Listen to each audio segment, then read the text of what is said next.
It's the Mixed Martial Arts Hour with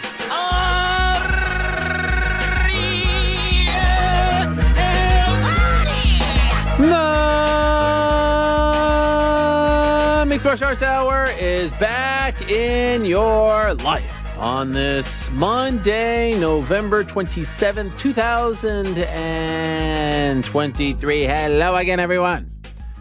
I sure hope you're doing well. Welcome back to the program. Beautiful day here in New York City. If you celebrated over the weekend, the long weekend, I hope you had a very happy Thanksgiving. It's one of those where we really took it easy. Thursday, Friday, come Saturday, felt like it was Sunday or Monday. It was all very confusing, but I had a great time. Played a little two-hand touch on Thursday, Thanksgiving tradition, pulled a hammy, so I'm officially old. Threw 2 touchdowns, thanks for asking. So I felt good about that. Took it easy the rest of the day. Went skating on Saturday. And what a weekend it was in combat sports. I mean, I had a great time. Friday, Saturday, it was banger after banger after banger. A lot to dissect, a lot to digest, a lot to discuss. And I'm excited to do so in the first 30 minutes of this program. A fascinating weekend in the world of combat sports. And the fun doesn't stop. It never stops. This weekend, we have 4 more pretty big events. We've got the UFC in Austin, which is a really good card. Top to bottom, I like this card a lot. You've got the BKFC fight, Eddie Alvarez, Mike Perry. Yes, it's already here. Feels like they just announced it. Already here this weekend, this Saturday, Salt Lake City. You've got the return of Ryan Garcia. You've got the return of Mick Conlan over in Northern Ireland. There's a lot to like this weekend as well. So strap on your seatbelt for that. We're going to get into everything. I have a lot of thoughts and some great guests to speak to on today's program. As always, we are presented by our good friends over at DraftKings Fantasy Sports. Check out what DraftKings has to offer this season with the code THEMMA because life's more fun when you're in on the action. DraftKings, the crown is yours. If you have a gambling problem, call 1-800-GAMBLER. Age and eligibility restrictions apply. Void where prohibited. See DraftKings.com for details. Eligibility. It's a real tough one. Eligibility restrictions apply. Eligibility restrictions apply. Also, I want to let you know that today's program is presented by our good friends over at Cash App. Support for this show comes from Cash App. Perks are great, but they always come with a cost, right? Nope. With Cash App, you can get the best of both worlds, discounts and offers for free. What kind of perks? How about discounts on your favorite retailers or pre-sales to concerts or upcoming fights? So many more. While it can't solve all your problems, Cash App can make your money go further, all with no hidden fees. That's money, that's Cash App. Download Cash App from the App Store or Google Play and start collecting those perks today. So thank you very much to DraftKings and Cash App for their support. Back into the show, we'll check in with the guys, see how they did, see how the Parlay pals or boys did. Old habits, die hard. Also check in on GC, see how he did this weekend as well. Prior to that, we'll be joined by the pride of Quebec, Olivier Aubin-Mercier, who has now gone back-to-back in the PFL tournament. He defeated Clay Collard on Friday in the main event of the PFL season finale, so to speak. He's now won that $1 million prize twice in a row. Remarkable story for a guy who was released from the UFC, signs with the PFL, and has now gone 10-0 in the PFL with back-to-back championships. Alluded to a possible retirement. I feel like he's got to get at least one more in there, especially with this Bellator invasion coming. But we'll talk to Olivier Aubin-Mercier, a.k.a. OAM, a.k.a. the Canadian gangster, later on in the program. Prior to that, the pride of Australia, the one and only, the undefeated, the Olympian, Skye Nicolson, will join us. Second time. First time was at the beginning of the year here in studio. She returned to action this Saturday at the 3 Arena in Dublin.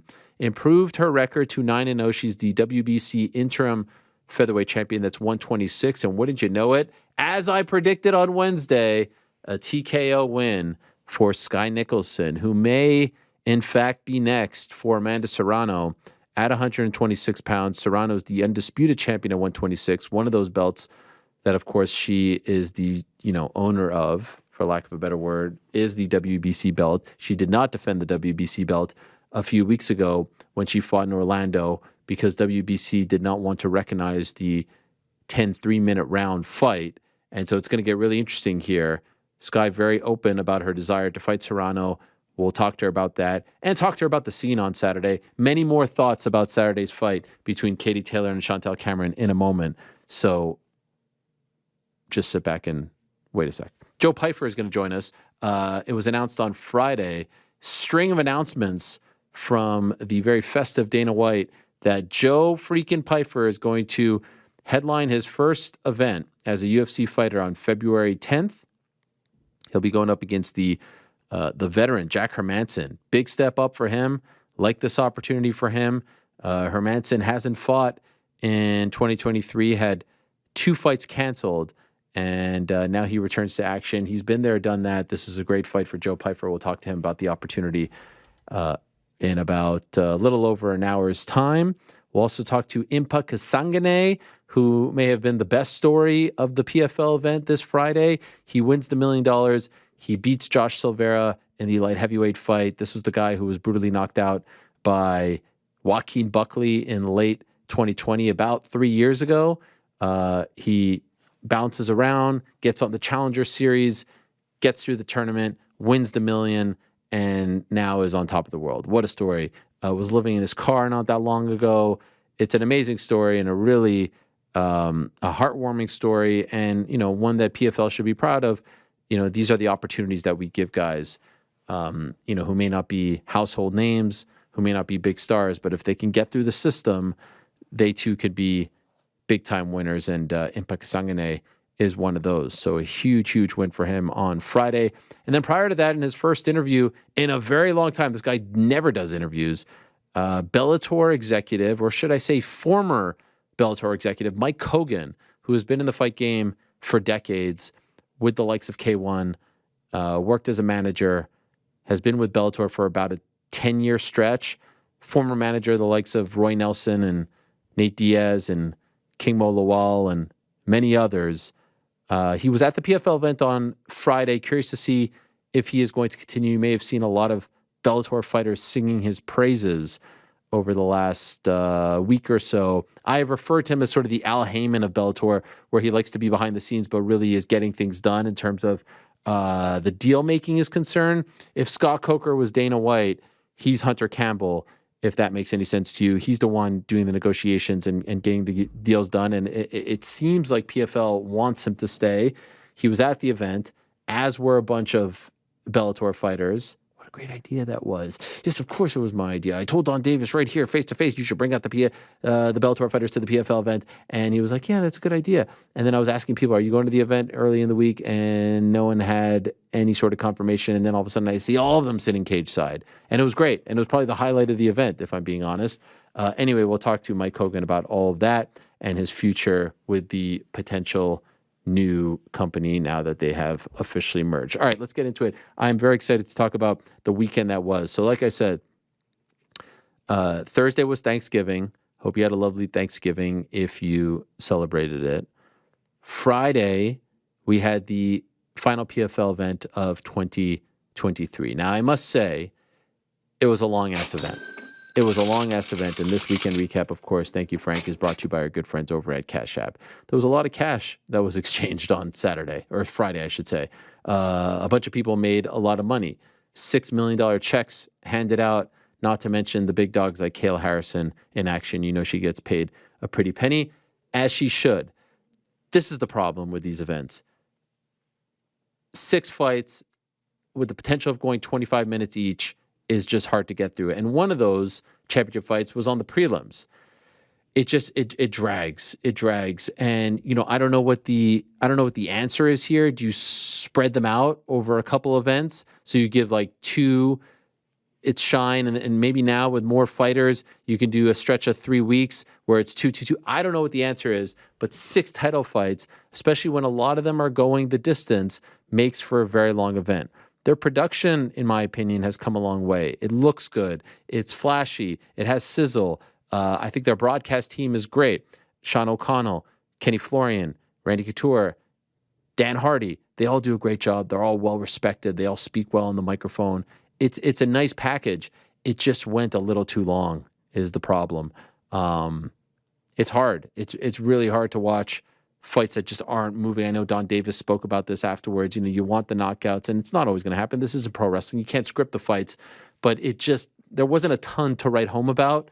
I don't know how many of the winners from Friday are big time stars. I would say the biggest name of them all, Olivier Aubin-Mercier, is now talking about retirement, so not great. But there were positives, don't get me wrong.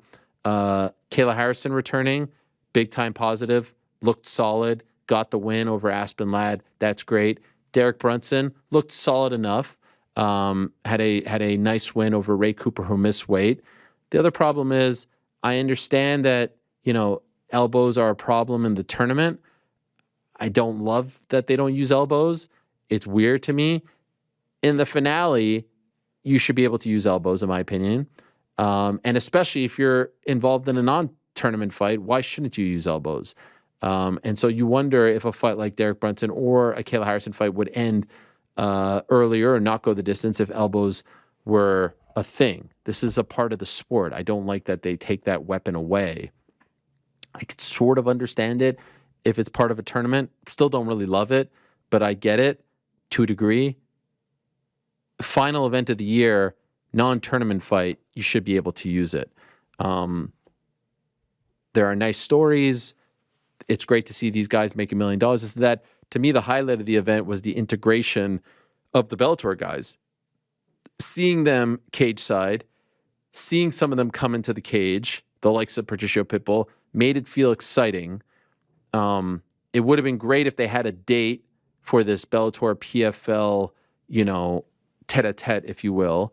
That would have been great. My understanding is they're hoping to do it in the first quarter, maybe late Feb. There's a chance it could be a Saudi event, a chance. All of this is very much up in the air. Witness the fact that they didn't even have many details on Friday. Part of the issue is, of course, you have to see if these guys are healthy. We're talking about an event in a little over 2 months. And if I were them, I wouldn't necessarily tie myself to a Bellator PFL Champions card because, again, as we've talked about over the last week, that leaves out a Johnny Eblin or a Apache Mix. I would do Eblin versus Derek Brunson and just make it PFL versus Bellator. And you only have really one chance to do that. You only have one chance to do the PFL guys versus the Bellator guys because then eventually it's all going to get mixed together. And so you need to do it the right way. And you need to try to maximize it. And leaving guys like Eblin, who were there, who was very honest on the broadcast that he's not really sure what this means for his future, would be somewhat of a shame. But having them there was really smart. It reminded me of the time that the WWE guys showed up to Hammerstein Ballroom back in the day for ECW One Night Stand and they were sitting up top. Or it reminded me of the time when the WCW guys showed up at WrestleMania 7 and they were sitting, 17. No, was it 17? X7? Yeah, it was X7 in Houston and they were sitting in one of the suites. But this time they were all around the cage. I thought it was cool. That to me, seeing the integration, seeing the way they were built up, seeing how, they were trying to build to 2024 was all very exciting. But as we've said, now you have to put it into practice. One part to me that blew my mind, I saw a press conference afterwards with Don Davis, which I love the fact that he's now speaking more, and I think he should be the mouthpiece and the face and the voice. He has a certain zest, a certain excitement when he speaks. I like it. I couldn't disagree with him more about one thing that he said. He said he would like to do the Chris Cyborg versus Kayla Harrison fight, but you got to do Pacheco versus Cyborg first. What? That to me is crazy. That is, to steal a line from my old colleague Luke Thomas, promotional malpractice at its finest. We have been talking about Kayla Harrison versus Chris Cyborg for 2-3 years now. There's a chance, please don't get mad at me, Chris, but this is fighting. Things happen. There's a chance that Larissa Pacheco beats Chris Cyborg. She's very good. If you haven't noticed, she just won the last 2 tournaments, and she won them in 2 different weight classes, 55 and 45, and as a win over Kayla Harrison. Why would you risk that? Again, forget about this champion versus champion thing. Just make it PFL versus Bellator and do Kayla versus Cyborg.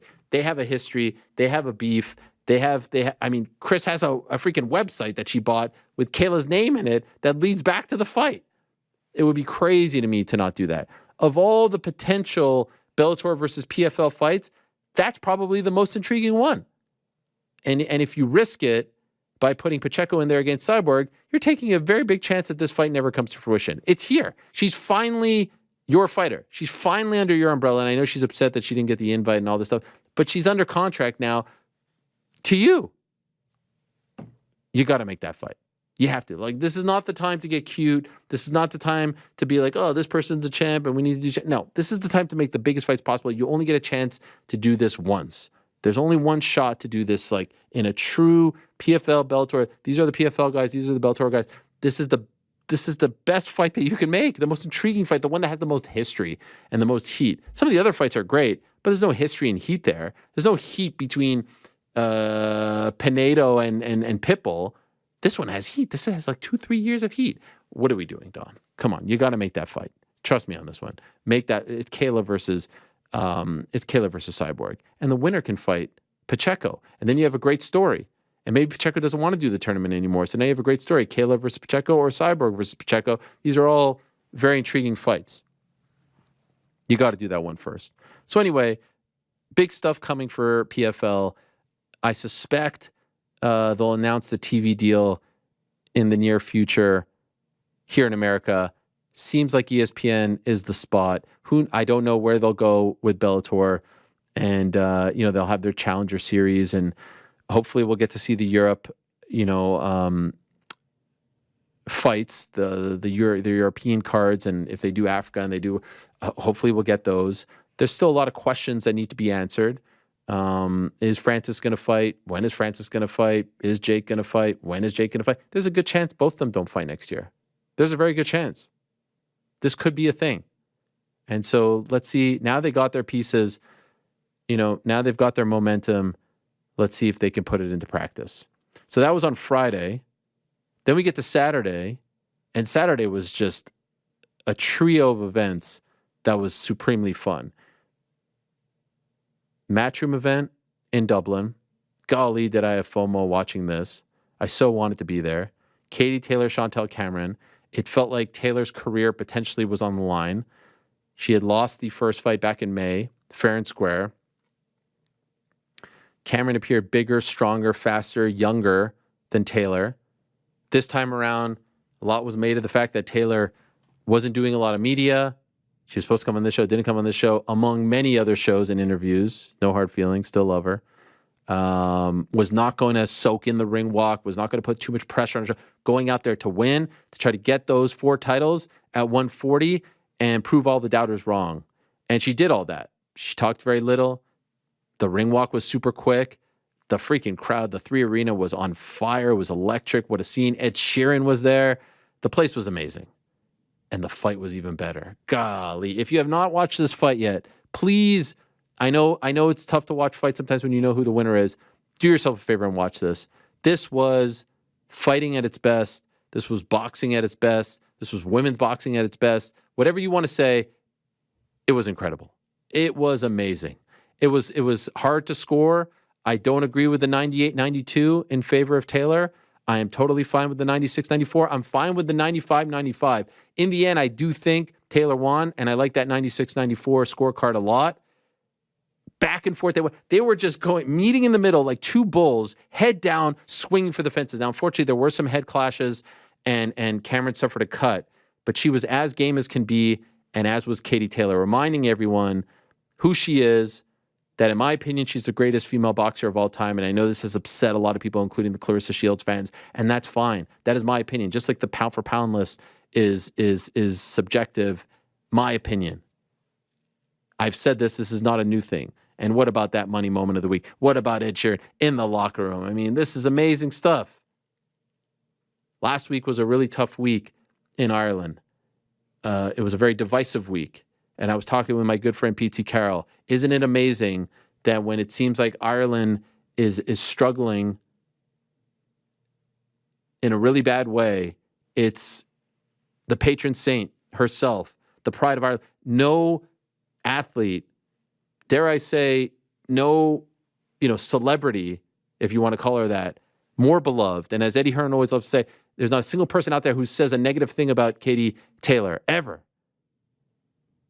She's the one fighting to bring the country together, to make them forget about a horrific week with tragedies, multiple tragedies occurring. She's the one back home, rights the wrong, gets the win, gets the homecoming, unites the country, at least for one night.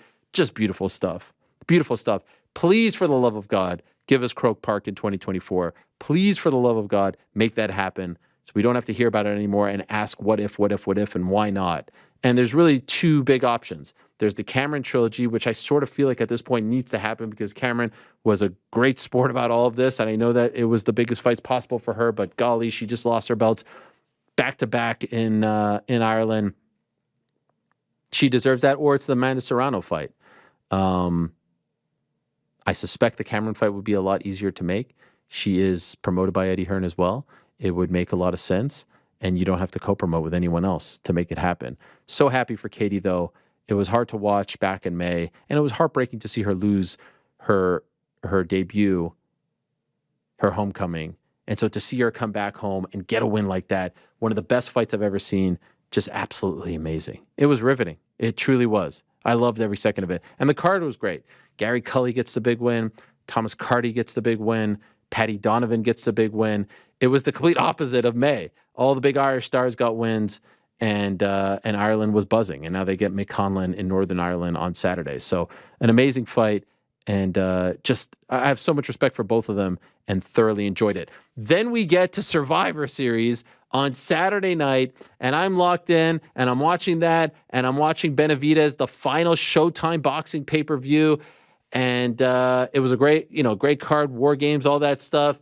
And then they hit the copyright, and then they go to the zoomed out, fishbowl camera, and then Cult of Personality plays. Look in my eyes, what do you see? One of the biggest holy shit moments, if not the biggest, in the history of pro wrestling. Two other times I thought there's no chance this guy's ever coming back to WWE, and they came back. This one feels different. The other two times, Hulk Hogan when he came back in early 2000, it was 2002 with NWO, and then of course later on Bret Hart. The Bret Hart one was obviously very personal, but a lot of time had passed. And there you see CM Punk, aka Phil Brooks, and Triple H, aka Paul Levesque, head of content, chief content officer of WWE, taking the picture together. Back in Chicago, that music plays almost exactly 10 years to the day that he walked off. And remember, we interviewed him at home right after that Royal Rumble. It had gotten so personal. And I'll be honest, I had developed a really great relationship with CM Punk over the years. And we have talked a lot about pro wrestling, and we have talked a lot about his relationship with WWE.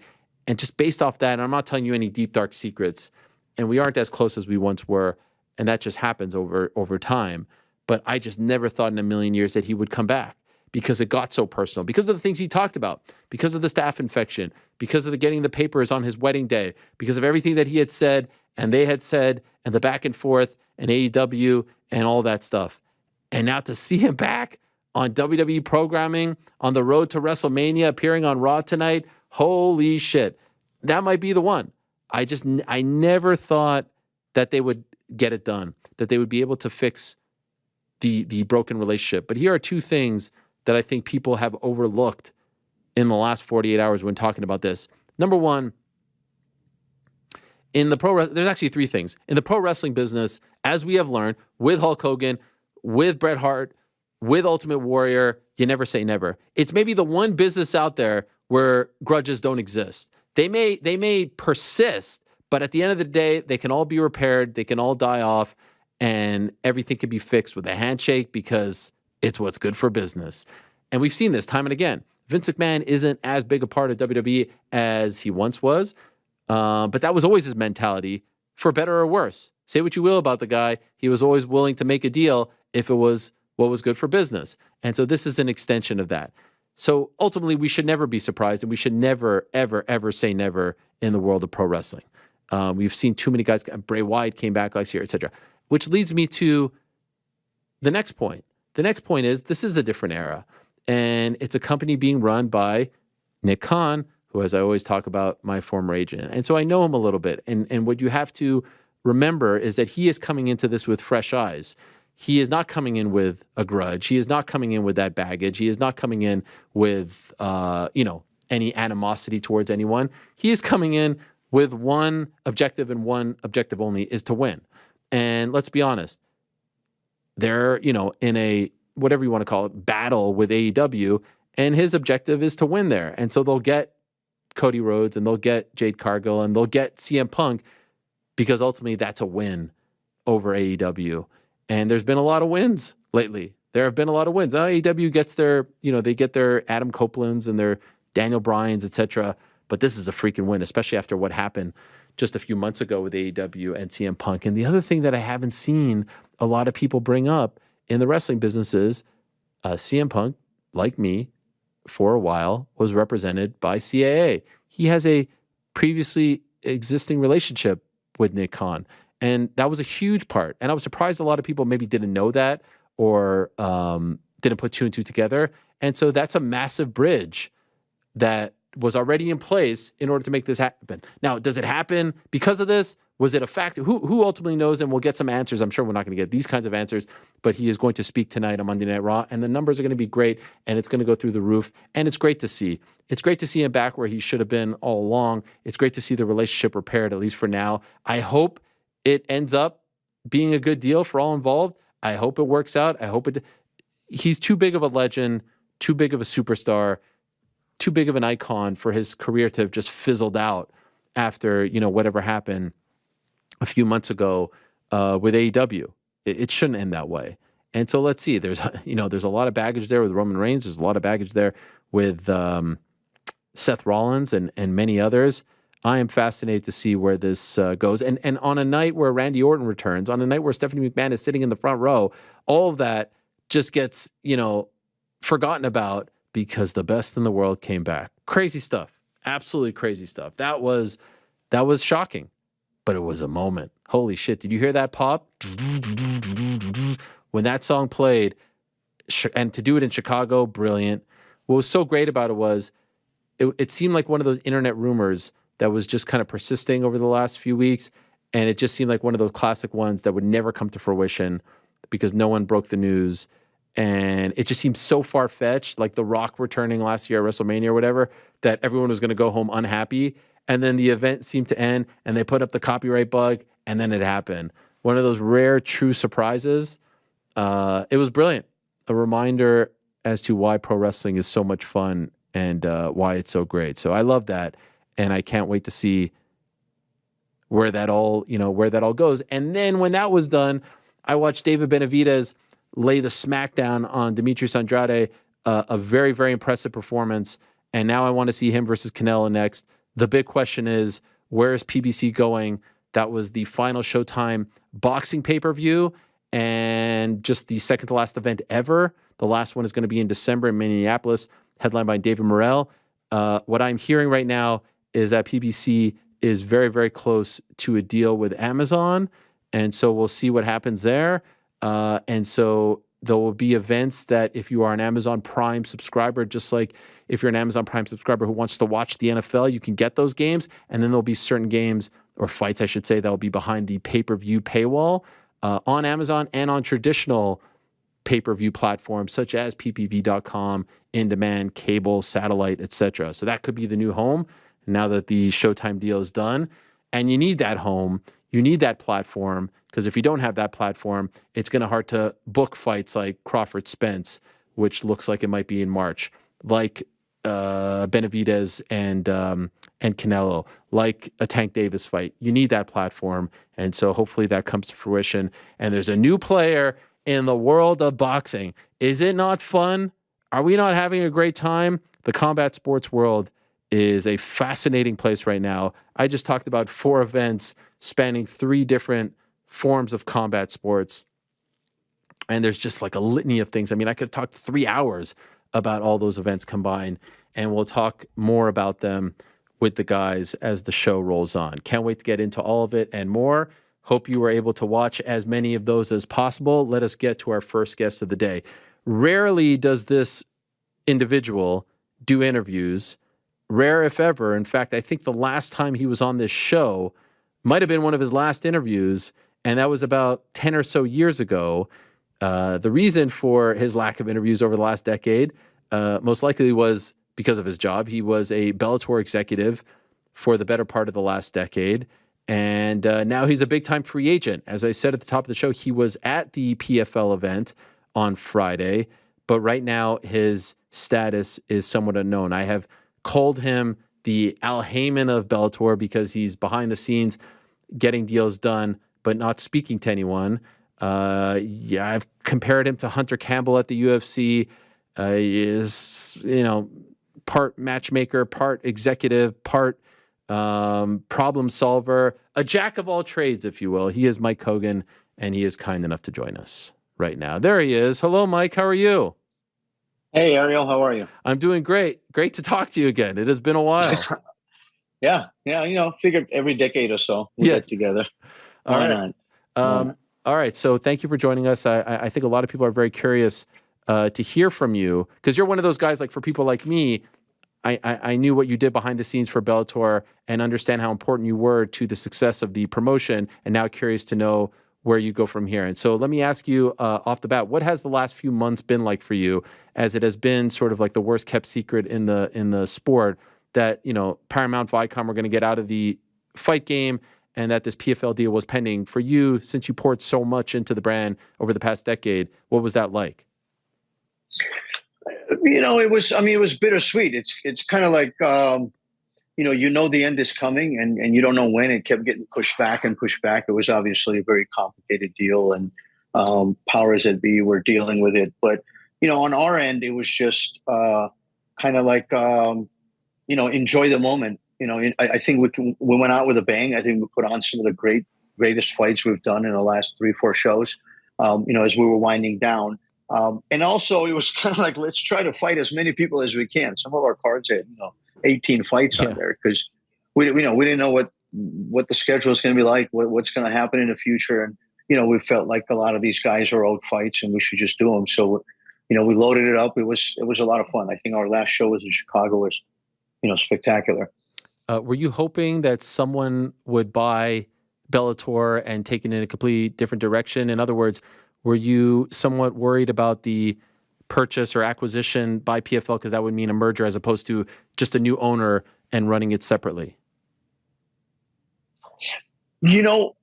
For myself, I felt like post-pandemic, we kind of came out as this Bellator 2.0, where the legacy fight, the legends fights, all that stuff was kind of behind us. And we were coming out with the young guns and the guys that we were able to raise. Our very first show out of the pandemic was Patchy Mix fighting Juan Archuleta for 135-pound title. It was a main event.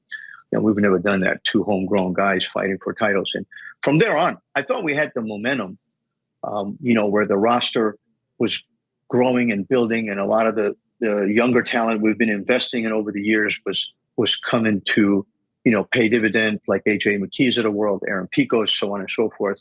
Johnny Eblin, kind of came to bloom right after pandemic. So for me, I would love to see this product continue. I think it's on the right trajectory, and with the proper TV exposure and marketing, I think it can be something special. What PFL's plans with it are yet to be remain unknown. They did say they're going to run Bellator in 2024. So, hopefully they will see the value in continuing the brand and keeping it. We'll see. But yeah, what I'd rather seen, somebody come in, inject a bunch of money, get us on a bigger TV platform and kind of keep the momentum going. Yeah, probably is. But that's not to say PFL is not going to do that. Nobody knows what they're going to do. So Sure. We'll see. Yeah, of course. Only time will tell. A lot has been said, and I'm wondering how much you could say about the relationship with Showtime / Paramount Viacom, that they didn't give you the right support, the right marketing as they did with boxing. Can you speak on that? Did you feel like they weren't showing you the same kind of love? This is probably why I haven't been allowed to do interviews in the last decade. Because I tend to say things that upset people.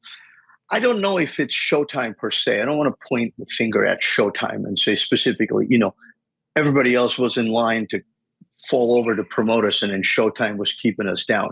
I don't think that's a fair assessment. I think Showtime was a dead network when we got there. And 3 months later, the CEO of Viacom comes out and goes, yeah, this is a dead network. We're going to shut it down. So I think by virtue of where we ended up, it was kind of like the beginning of the end. I mean, we went from, Spike being in 93 million households down to CBS Sport, which was still in 54 or 55 million households, to a paywall with 25 million subscribers. It's kind of going backwards. So that definitely didn't help. I think Showtime might have tried and do whatever they can do, but there's only so much they can do. And they're sitting behind a paywall, and their subscriptions were dwindling down. So I don't know that it's Showtime per se. I just think, in a corporate structure that is so multifaceted and has so many shows and so much product, we just kind of got lost, and we were just being ping-ponged around. So last week I had Don Davis on the show, PFL founder, and we spoke about a lot of the employees, and we spoke about you, and he very clearly wants you to come over to work for the new Bellator, and I saw that you were at the event on Friday. I'll ask you specifically about the event in a moment, but just curious, are you coming over? Do you have a deal with Don Davis and the PFL to come over and run the new Bellator?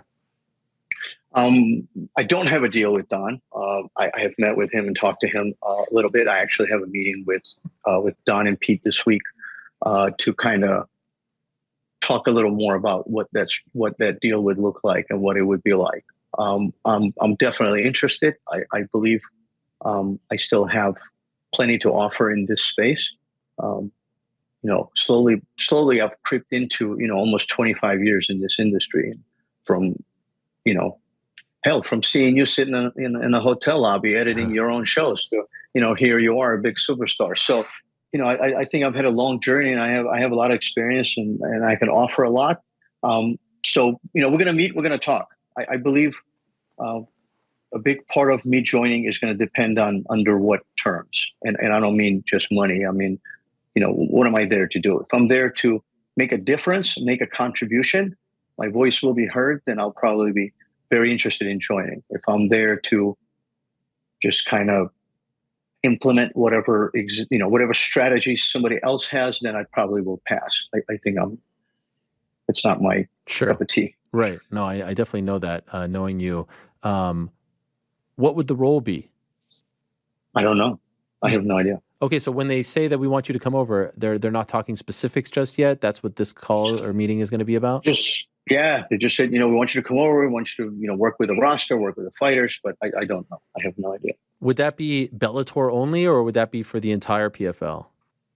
My understanding was it was to look at the entire roster and how it integrates, and integrate some of the rosters and bring some of the fighters over to the PFL side to be part of the season and the tournaments, and then also build a championship type of caliber shows around for Bellator. I believe the new name they will be using is like Bellator, International Bellator Championship Series or something like that. So, part of that will be the bigger fight, the champions. Obviously, probably some of the guys in the weight classes that PFL currently doesn't have, like 135, 185.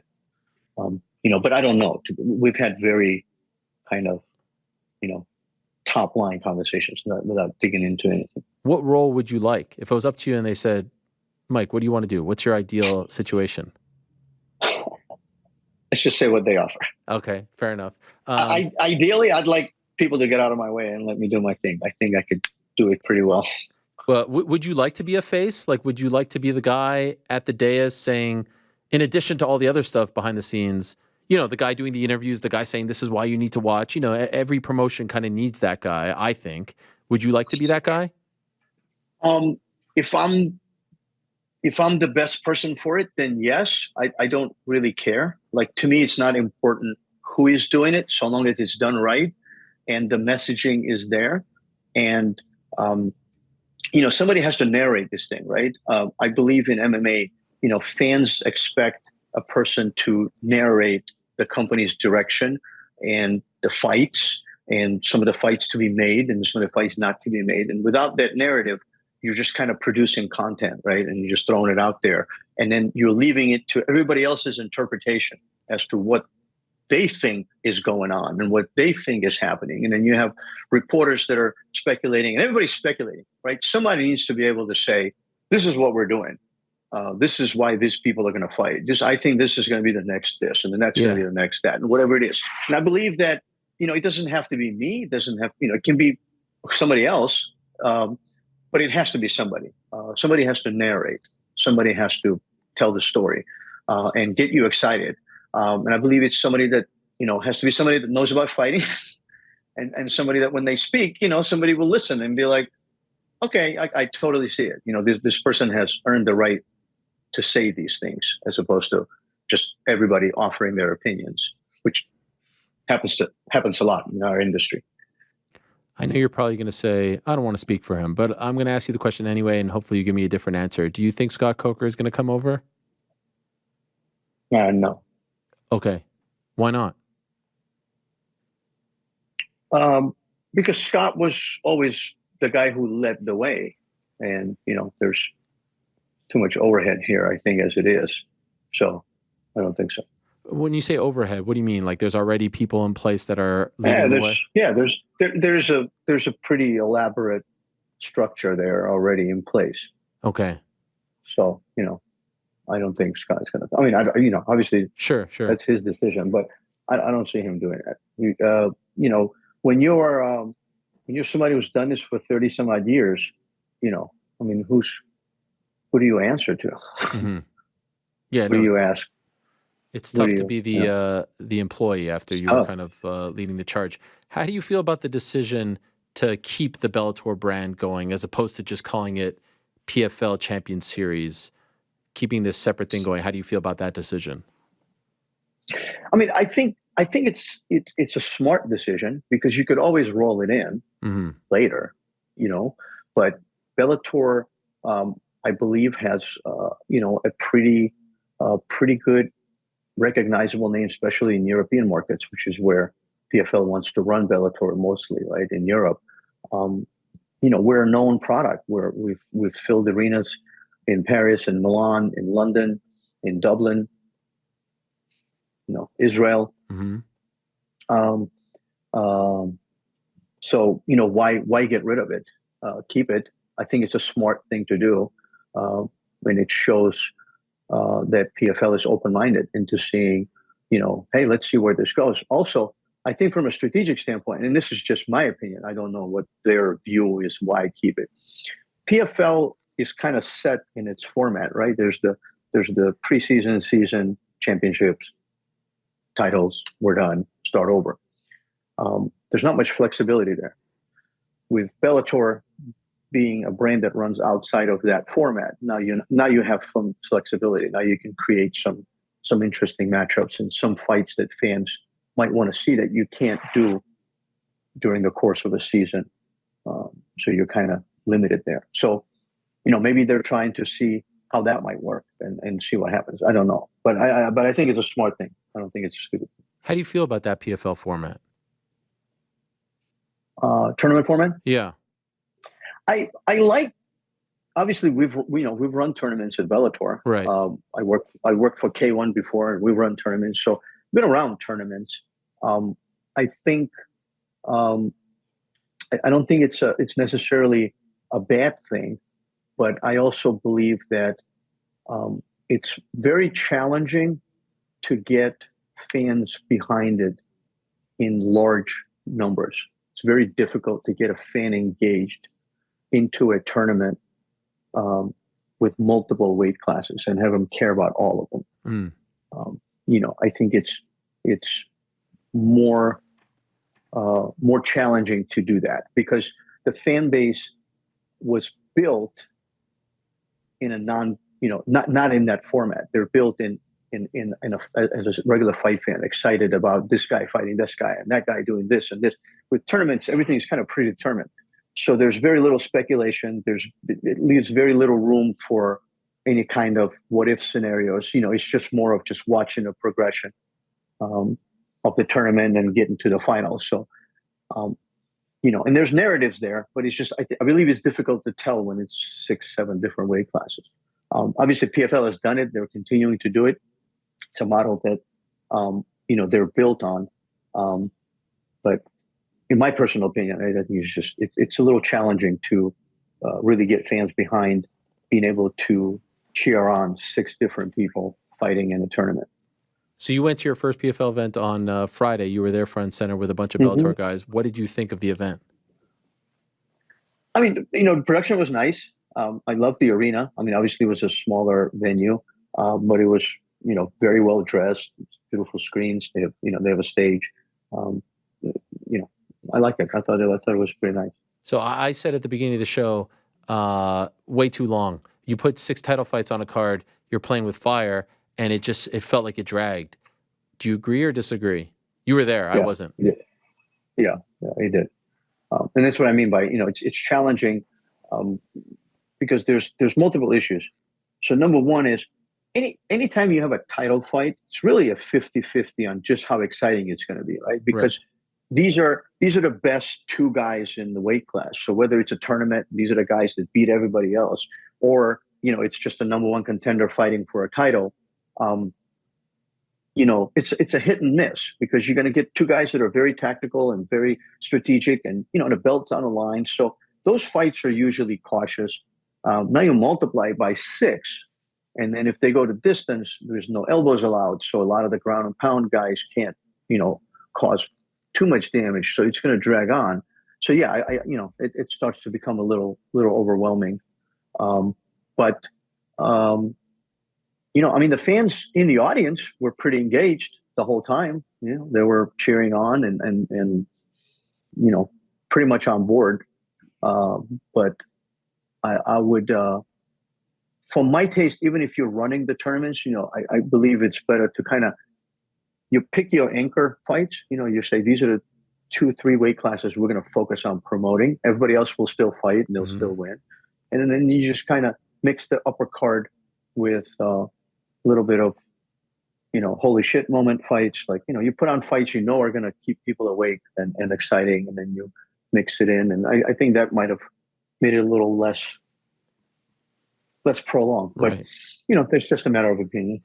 So I would imagine, given your position, and I saw a bunch of tweets in support of you over the past week, a lot of fighters are probably hitting you up, asking you about the future. Is this an awkward spot for you? Because you're not the one. I mean, as of right now, you're not going over, right? You have no deal in place, but I'm assuming that they have a better relationship and a long-standing relationship with you as opposed to the PFL guys. They don't know them. And so you're having to field questions about their future that you probably can't even really truly answer, right? Is that tough? Tough? No. Listen, first of all, I think it's flattering. Honestly, I'm truly flattered that, people that have always sat on the other side of the table. These are the guys whose managers I've negotiated with, on my side, and then we're on the other side. So we've always been on the opposite sides of the table. So to have this much support and this much, this much positive things to say from the fighters, I think is flattering. So I'm very flattered by it. As far as being difficult, it's really not. I think one of the reasons why I've always had a great relationship with the fighters is because I'm a straight shooter. I don't beat around the bush. I don't give them the soft version. Just tell them how it is. And I told them, I said, listen, here's one thing I can guarantee you. And I think every fighter at the end, right, at the very end, and I've been around fighters 25 years now, and I know this for a fact. At the end of the day, this is what I said to them all, and I calmed them all down. I said, listen, their checks will cash, the cage is made out of metal, and the punches hurt the same. So don't worry. Whatever's going to happen is going to happen. But you're still going to fight. You're still going to make money. So don't worry about it. Just let the dust settle, and things will fall into place. Some fight, like Chris Cyborg, very vocal about not hearing from anyone. Do you understand the frustration? Do you say to someone like that, hey, just chill out, they had to get through this event? Like, I think she was very upset that some fighters were there and she apparently didn't get a call. I don't know, maybe you know more about this. Seems like she should be there, right? She has 2 potential big fights over there with Pacheco and Kayla. What can you say about that? Listen, I believe that part of this is also a little bit of growing pains. Mm. I think PFL just acquired a new roster of fighters. They don't have a relationship with the fighters. They don't know the fighters. Fighters don't know them. Obviously, during any merger, for some reason, everybody always takes this cautious adversary position. Even fans are looking at it like, some big failure. It's not. It's a merger. I mean, one company said that this company has built a product that we would like to acquire to expand our footprint in a business. In every other industry, this is a big thing and it's celebrated. In our industry, for some reason, it's a lot of booze and, well, they suck, and that's ridiculous. With that, they've acquired a whole lot of fighters, a lot of them that have reached a certain level in this industry, like Cyborg, right? I mean, she's been around forever. She's the OG. And those people are used to being treated a certain way. And I'm sure when the chips fall in place and everybody gets settled in their desks, so to speak, they will be. So you tell Cyborg, listen, I'm sorry. I hear you. I don't disagree with your frustration. But, just relax. Let us get settled. Let us unpack, and then we'll reach out and everything will be fine. Dawn said last week there were about 210 Bellator fighters under contract. Perhaps you would know the exact number. Pretty close. Okay. Do you believe all of them will follow along and get fights now under the new PFL Bellator company? I believe the intent is to find everybody a home. Some of these people will stay within the Bellator ecosystem, so to speak. Mm-hmm. Some of them will get integrated into PFL's tournament structure. But I believe at least the initial desire, from what I hear from PFL and Don, is to make sure that they keep as many fighters as they possibly can. Because he's a nice guy. Like, I don't know Don very long, but what little I've talked to him, he's a decent guy. He's not trying to hurt anybody. He's not trying to do bad by anyone, right? I mean, let's be fair.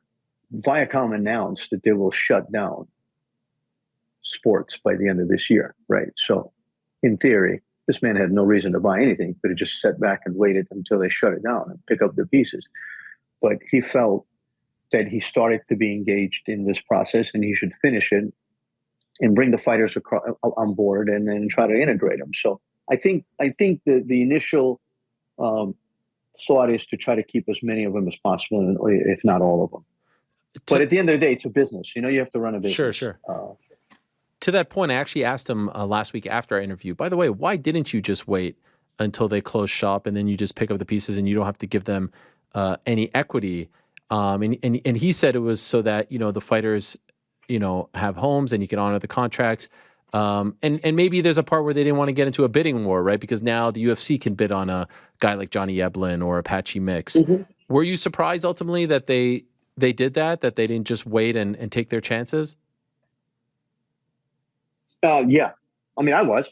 From a business standpoint, and these guys all come from a business background, right? I mean, they're not fight promoters. They're businessmen.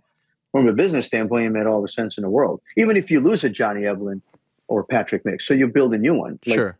At the end of the day, you would still acquire, a quite sizable roster and could get better. But he felt like, he felt like this was a better move. Because they were so far along already into it and promises had been made. So, right. At least that shows, he's a good guy. He's not a bad guy. Yeah. They get the IP, they get the library, et cetera, et cetera. Can I ask you about the employees? He said there were 21 and they all have homes. Do you believe they will all come over? Honestly, I don't know. I mean, that's not a question to ask me because I'm not the one hired. This is what I can tell you. I've been around this game for a long time. We have some of the best guys that do this, from operations to marketing to TV to everything. We really do. I think the conditions and the way, we've done events all over the world. we're a small company with a large, with a large footprint with Viacom, but as Bellator itself, we were very small and robust. And these are some of the best guys. So if they're smart, they'll keep as many of them as they can. But I don't know. I don't know what's going to happen to them. I know I'm putting you on the spot here, but like, is that something that you'll say to them? Like, hey, if you want me, they have to come too. Like, do you feel that kind of connection to your guys? A lot of them I've spoken about on this show, who I think are great. The PR team, we obviously know because we work with them on a day-to-day basis. But like, a lot of these guys are probably in the dark right now and don't know what's going to happen. Are you going to try to fight that battle? Yes. That's why I said, like, we have to sit down and really talk, right? Because okay. there's certain things that I want, and and there's certain things that they want, and we've got to make a deal. But part of it is, yes, there's some core team of guys that I believe will be instrumental in our success, and they should stay. Okay, and I'll let you go in a moment. I know you have to go. Just curious, this PFL Bellator card that they're talking about, is it an ambitious February? Like that's in like a little over 2 months. You think they can get that done? What do you think? I mean, listen, I thought parsing Bellator away from Viacom and unwinding this big wad that was intertwined into, the very infrastructure of the company, and being able to actually close this deal was a tall order, and they got it done. So it's possible. Yeah. Okay. I think there's a lot of questions, do they throw elbows? Do they not throw elbows? Yeah. What happens to whoever wins this title? Like if Bader becomes a 2-division champion, does he jump in the tournament the next year, or how does that work? Or what happens? I don't know. I think there's a lot of questions that need to be worked out and answered. I think there's a lot of fighters that need to get on board. I think it's a tall order, but it's doable. Sure. If you don't go over for whatever reason, do you think that'll be it for you in the fight game? Yeah. I wow. think so. Damn. So, I mean, we could either go here or we could go here. I mean, there's a lot at stake here. Yeah. I've been at this for a long time, and I don't have it in me to start from scratch. Right. And there just isn't anybody else, right? I mean, if you don't go to PFL, obviously I'm not getting hired by the UFC. ONE FC pissed away $600 million, is about to go out of business. Where do you go? What do you mean go out of business? Well, they're going to go out of business. I mean, these people scammed everybody they could scam, and they've run out of people to scam. So they're going to Here's shut the real down. Mike. I like that the real Mike comes out now. This is the Mike. But I mean, it's the truth. I mean, come on, 10 years. You can't be a startup for 10 years. Jesus Christ. At some point, you got to start showing something. So they're going to go out. So where's there to go? There's nowhere else to go. I've always said this is like the largest small industry in the world. It's big. It's on TV. There's millionaires being made. There's all these stars. But at the end, it's a handful of people that run it, and a handful of people that have an ability to do anything with it. And if I don't end up at PFL, there's literally nowhere else to go. So I'm done. Maybe would you want to go back to managing? No. I've had enough of that. No. Management is about relationships, and I've burned quite a few, so I don't. All right, fair enough. I don't think I'll be. I think I'll move on. Do something else. When do you think you'll know for sure? This week.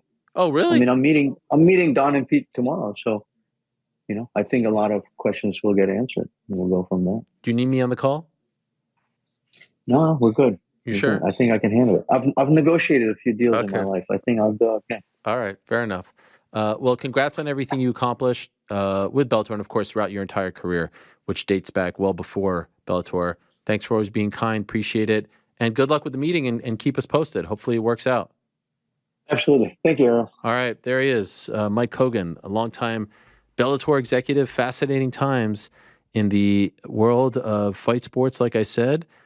Big meeting tomorrow. Doesn't need my help. I offered it. Would have been nice. He may change his mind. You think he'll ask for my help? Maybe, like, right in the middle of it, he'll start sweating. It's like, let me make a call real quick. Let me get Hawani on the horn here. I mean, they seem to like me. Good guys. We'll see. We'll see what happens. He did bring up a very good point there. for as good and as smart as Don and Peter Murray are, they aren't traditional fight guys, so to speak. And so it is good to have that traditional fight guy or two or three or four or five or woman who just knows the fight game. And look, they've done pretty damn well over the last 6 or so years since taking over World Series of Fighting and turning it into PFL and everything that they've accomplished.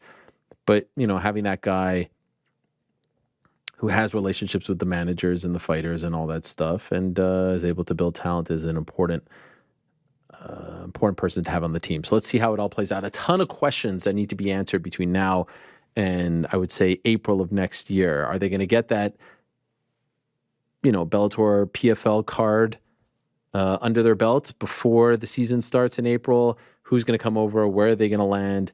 How is the talent going to disperse? All that stuff. Can't wait to see how it all plays out. And where is this stuff going to air? Where are we going to watch all this stuff, especially here in America? So one of the big stories from that card on Friday was the light heavyweight tournament finale. It was veteran Impa Kasanganay going up against the rising star Josh Silveira, who was, essentially a PFL product. He was in our studio last year. And Impa's story was incredible. Of course, you remember him from his time in the UFC. And wouldn't you know it, he comes in there as a part of the PFL Challenger Series, wins that fight, and proceeds to enter the tournament and win the light heavyweight regular season and then get into the playoffs and then get into the final and win the $1 million. It's one of the best stories of the year, one of the comeback fighters of the year. This time last year, who knows what he was thinking as far as the future of his career was concerned. Let's ask him about that and talk to him about the big win over Josh Silveira on Friday night. Here he is joining us, Impa Kasanganay, kind enough to join us. Hello, Impa. How are you? Hey, I'm great. How you doing? Thanks for having me, sir. It's a pleasure to have you on, and congratulations on Friday. Does this feel real yet? Like, have you been able to process everything that has happened to you over the past year? Had time to process for sure. A lot of times on my own. I've been riding a motorcycle. I'm actually on a motorcycle adventure right now. I got to pull over and got an opportunity to talk to you. I'm so grateful. My standard for myself was to become a champion. That's all I wanted to ever do in MMA. It's world champion MMA, and I got to do it in the PFL, I think, which is the most challenging, rigorous schedule. So I'm grateful. I haven't had it. It's funny you say it's like yes and no, right? I recognize I'm a champion, but I'm already ready to get back to practice because I want to get the next one. So that's where my mind's at. What's this motorcycle tour that you're on? So I actually partnered with Triumph, collaborative Triumph Motorcycles. They loaned me a bike, became a rider with their program, and started in Lovettsville, Virginia, Washington, D.C. area, went back through D.C. I'm actually in Virginia Beach right now. We went from Richmond to Virginia Beach. I got to meet with a Navy SEAL and did an interview with him and just have a good conversation and just ask him questions about his life. And I'm heading to Chapel Hill, North Carolina. I go from Chapel Hill, North Carolina to Charlotte where my parents live. I go to Knoxville, Tennessee. My brother's a basketball coach at the University of Tennessee. And then I'm going to go to Atlanta, Georgia, where the Triumph Motorcycle headquarters are, and fly out to Ireland, and hopefully I'll be riding out there too. Fight name's Chulobo, so I go by Chulobo's Trek. And I just want to share this journey and meet cool people along the way. So the fact that I get to talk to you on this trip is pretty cool to me. I really respect your work, and I'm grateful, and it's been a good time for me to ride along. That is amazing. And how many miles total are you traveling? Well, it's an 11-day trip. I don't have the total mileage yet. I kind of just, because I'm funny, so I thought we are going to stay in Richmond, and my friend Jack Daly, he was owner of TRX, and he said, hey, I have a friend who's a Navy SEAL. He's a Navy SEAL for 37 years. He was an admiral, and we got to spend time with him, and I just wanted to ask him questions about his life and ask him for advice. So we just popped back over to Virginia Beach, stayed the night at a hotel, got it at 3:45 in the morning this morning. Wow. Went by his house, had some lunch, and now hanging out. So all prepping before this interview, and now I'm here, and I kind of just going where the wind takes me. One of my great friend, Cliff Barrett, he runs all production and media, and along with Peyton Evans, and we're gonna go to my friend Joe. We're going to Chapel Hill. He's gonna see his girlfriend. We're gonna go with my friend Joe. He's gonna see some of his friends. I'm just gonna explore and kind of get lost. Hopefully I can find them, but that's me. I'm just kind of riding around. You're not tired? You don't want to just chill on the couch after? I mean, you just went through a grueling tournament. No, I want to fight more. I wish there were more fights in the season, really. Wow. I think it could be like, I think it'd be cool to have like an 8-fight season, 10 fights, right? You really want to make a statement. You want to do something that challenges other organizations and do something special, right? I think it's not so much as trying to compete, but do things in your own way. So for me, it's like where the Warriors go is PFL. Like they say, build it and they will come. So I'm happy I had 5 fights this year. And I'd love to fight Nemkov and Ngannou. I hear Johnny Eblen may come up. I believe my dog Aaron Jeffries, the next in line to fight Eblen, get that Bellator title. You know, whatever God's plan is. But I love to stay active. I love to fight. I'm ready to get back in the gym. I'm gonna go work out tonight. I want to get off the motorcycle and I don't know. This is like a limited life, right? We don't get to fight, be a journalist, live this life super long, right? And I think a lot of people kind of take it for granted, want to take too many breaks. Yeah, my parents work so hard. They put so much time in. So I'm not here to just be so comfortable. That time will come, and I guess I'll recognize it. There's somebody who tells me it, but I'm here to work. I'm here to work. I'm grateful I get to talk to you. I said I want to get right on interviews. I want to get right to talking to people, you know, and get to just have cool conversations. I watch your show, so it's an honor to be here, and I'm looking forward to getting after. Like this motorcycle journey is fun. Like it's beautiful. The leaves are changing. It's freezing. Yeah. It was 30 degrees, 20 degrees. But, you know, try and put me up with some great cold weather gear. And I'm in Virginia Beach now and hanging out. This time last year, where were you in life? Let's see, what day is it? So it's November 27th. This time last year, I was living on the farm now. I just got done living out my car on my teammate's couch. And like within that, I was in my car for about 6 months. I was in my teammate's couch for about a month. Marquez, shout out to him, great guy. And then I moved to a farm in Doral, pretty much going into the Everglades. They had pythons and they weren't pets. We didn't cultivate pythons, but they came on property. We had chicken, cow, cattle, sheep, and there's peacocks that ran around everywhere for some reason. But yeah, I was living on a farm in the yurt, in the forest. I had a trailer, but I wanted to live off grid, keep things simple. You know, shout out to John Smith from Oklahoma State. He was a big inspiration for me to simplify my life. And I did that for almost a whole year. Signed with PFL and I have a house now in Delray Beach, but I still have my yurt on the farm. Wow. Why did you have to live in your car for 6 months? And it's life got distracted with life, right? I was in the UFC. I thought I was going to be there for a while. 3 months later, I get cut after my last fight. I started working this executive protection job. And, you know, it was solid. I mean, I understand they're running a company, but at first they said you could fight. That was the deal. Then they go, you have to pick between us and fighting, essentially. And I was like, okay, like I'm gonna choose where God's called me to be. I believe like MMA is my ministry. I love what I get to do. And it came down to me saying, you know, like I'm gonna trust God's plan for my life. I barely had any more money. I spent everything moving to Florida. Had a cool apartment. Thought I was gonna be in the UFC for the long haul. It wasn't within God's plan. I'm so grateful the UFC cut me. Like it became a blessing. Look where we are today.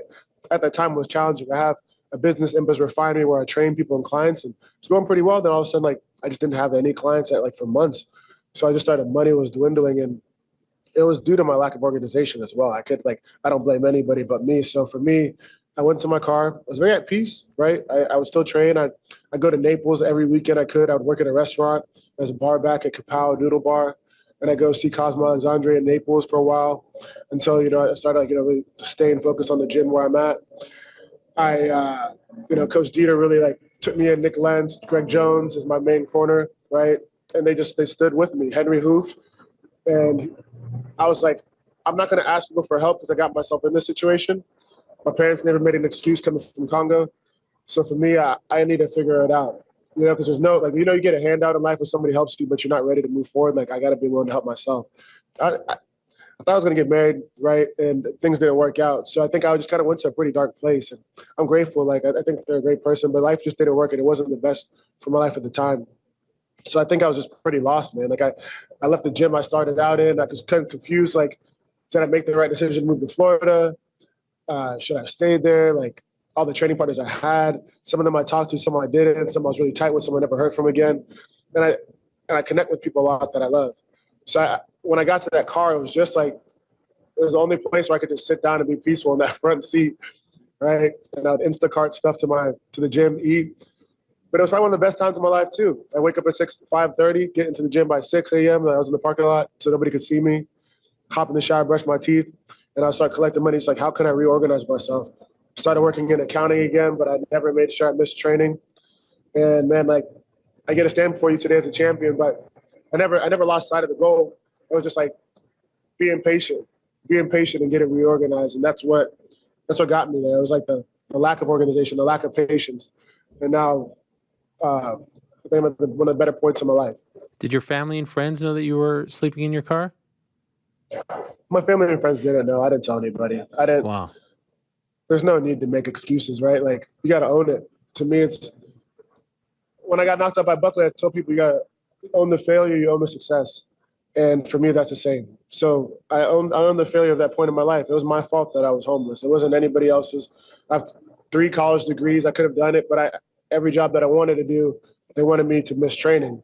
So I said, that's not happening. That's just not now. If God's plan was different, for sure. But for me, it became that, like, I knew I wanted to work with motorcycles. I knew I was going to be a world champion one day. It wasn't a matter of if, it was a matter of when. And if I told my mom or my dad or my brother or sister, my mentor, Jonathan Logan, great friends, like, that I was sleeping in my car, like, they would be like, we're coming on our way to help you. But I didn't need that at that time in my life. And I recognized that. And so it was like, how do I get organized? And I was working, man. I was working hard, challenging myself. It wasn't a hard time. It was a challenging time. And I think challenges help you become better. Hard times, you sometimes put yourself through it, or you have no other choice but to be in it. I had a choice, but I saw myself as a champion one day. And it was cool. Like, let's say, like, you go to Buckley fight. I made mistakes that fight. It wasn't a lucky kick. He capitalized on it. Carlston Harrison fight. I wasn't as disciplined where I needed to be getting down to 170. I had staff and stuff like that, but I'm pretty sure if I helped myself, he's a good fighter, I probably could have beat him. So I could have been 4-0 then.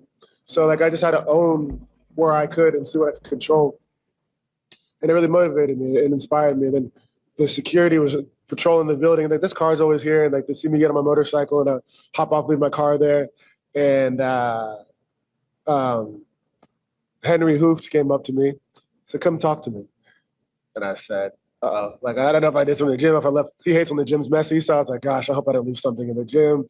And so I'm freaking out. And he goes, you sleeping in your car? And I didn't want to lie to him, but I kind of froze. And I was like, he's like, it's all right. He never mentioned a word, never made me feel any less, challenged me in the gym, talked to me like every morning. He just saw me hitting the bag in the mornings. And he was so loving that he called my teammate Marquez, who I'm so grateful for. And funny enough, going back to Marquez, I didn't really know him too well. Marquez's friend, Foz Whitaker, was my pro debut. We train together now. Won the fight. Fast forward to the Buckley fight, I get knocked out by Buckley. Marquez, I don't really remember him too well from that time. We've maybe seen each other twice in life. He sends me this song called I Will Rise by Benjamin Todd. And it's just like, he says, man, you got knocked out. And I didn't see the message until actually I moved in with him, way on my Instagram, because I got so many messages after that Buckley fight. And I was like, dang, like, you have such a good heart, man. Who knew I'd be living with you one day? And he's like, you can have a room. I'm like, no, I'll just take the couch. It's simple. I don't deserve, like, I don't think, like, Henry didn't want me staying. Henry didn't want me staying in the car, right? But I also said, I don't want people knowing. I don't want people being like, oh, you can come live with me. Any single one of my teammates, I guarantee at Kill Cliff, if they knew, my coaches would be like, come stay at my place and but I had to take ownership of my life. And I knew that at that time in my life, I wasn't in a healthy place. Marquez, encouraging, we laugh, worship, we'd be wrestling the house, we broke that apartment up, hurricane season. But I was like, man, I'm gonna rebuild my life. And looking at some master's degree programs now, part owner of a financial services company, my business is running well. I don't really need fighting money to live now, but I'm so grateful we got this capital. But it was due to that time and those people in my life. But if I got a handout early on, I don't think I'd ever be where I am today. So that was it. That couch, I used the recliner, and I was pretty good, man. I could make it to practice, and that's all I needed. The reason I ask you this next question is only because so much has been made about how much you won on Friday. When you're sleeping in your car, like, how much money you have in your account? It was funny that way. Some days I had like a couple thousand. Some days I was in the negative, man. Damn. I was bouncing, but I was doing everything I could just to make training. So at that time, I wasn't training as much. Well, I was training at the gym, but I wasn't a fighter that really earned his place in the gym, right? Like, yeah. I'm so grateful now. And then I met Coach Dieter Navarro and Nick Lentz and Greg Jones, right? Coach Greg Jones welcomed me to the gym, but I wasn't in place to, ask for like the extra time. You have to earn that. So I would work as a bar back, maybe make $300, $150 on the weekend. I drive over to Naples and I would sleep in my car and just go train with Cosmo 2 sessions. He was so nice, give me a great discount. I'd train late at night, train like 5 in the morning. I'd go back and make it to church. And then I go to church and do a tithe and offering. So I was very limited in resources. So I kind of just said, hey, you're going to be in the red for a while until you can make it. And everything went back into training. Instacart, went to Sprouts. It's like a little grocery store here. I'm not sure if you have it where you are.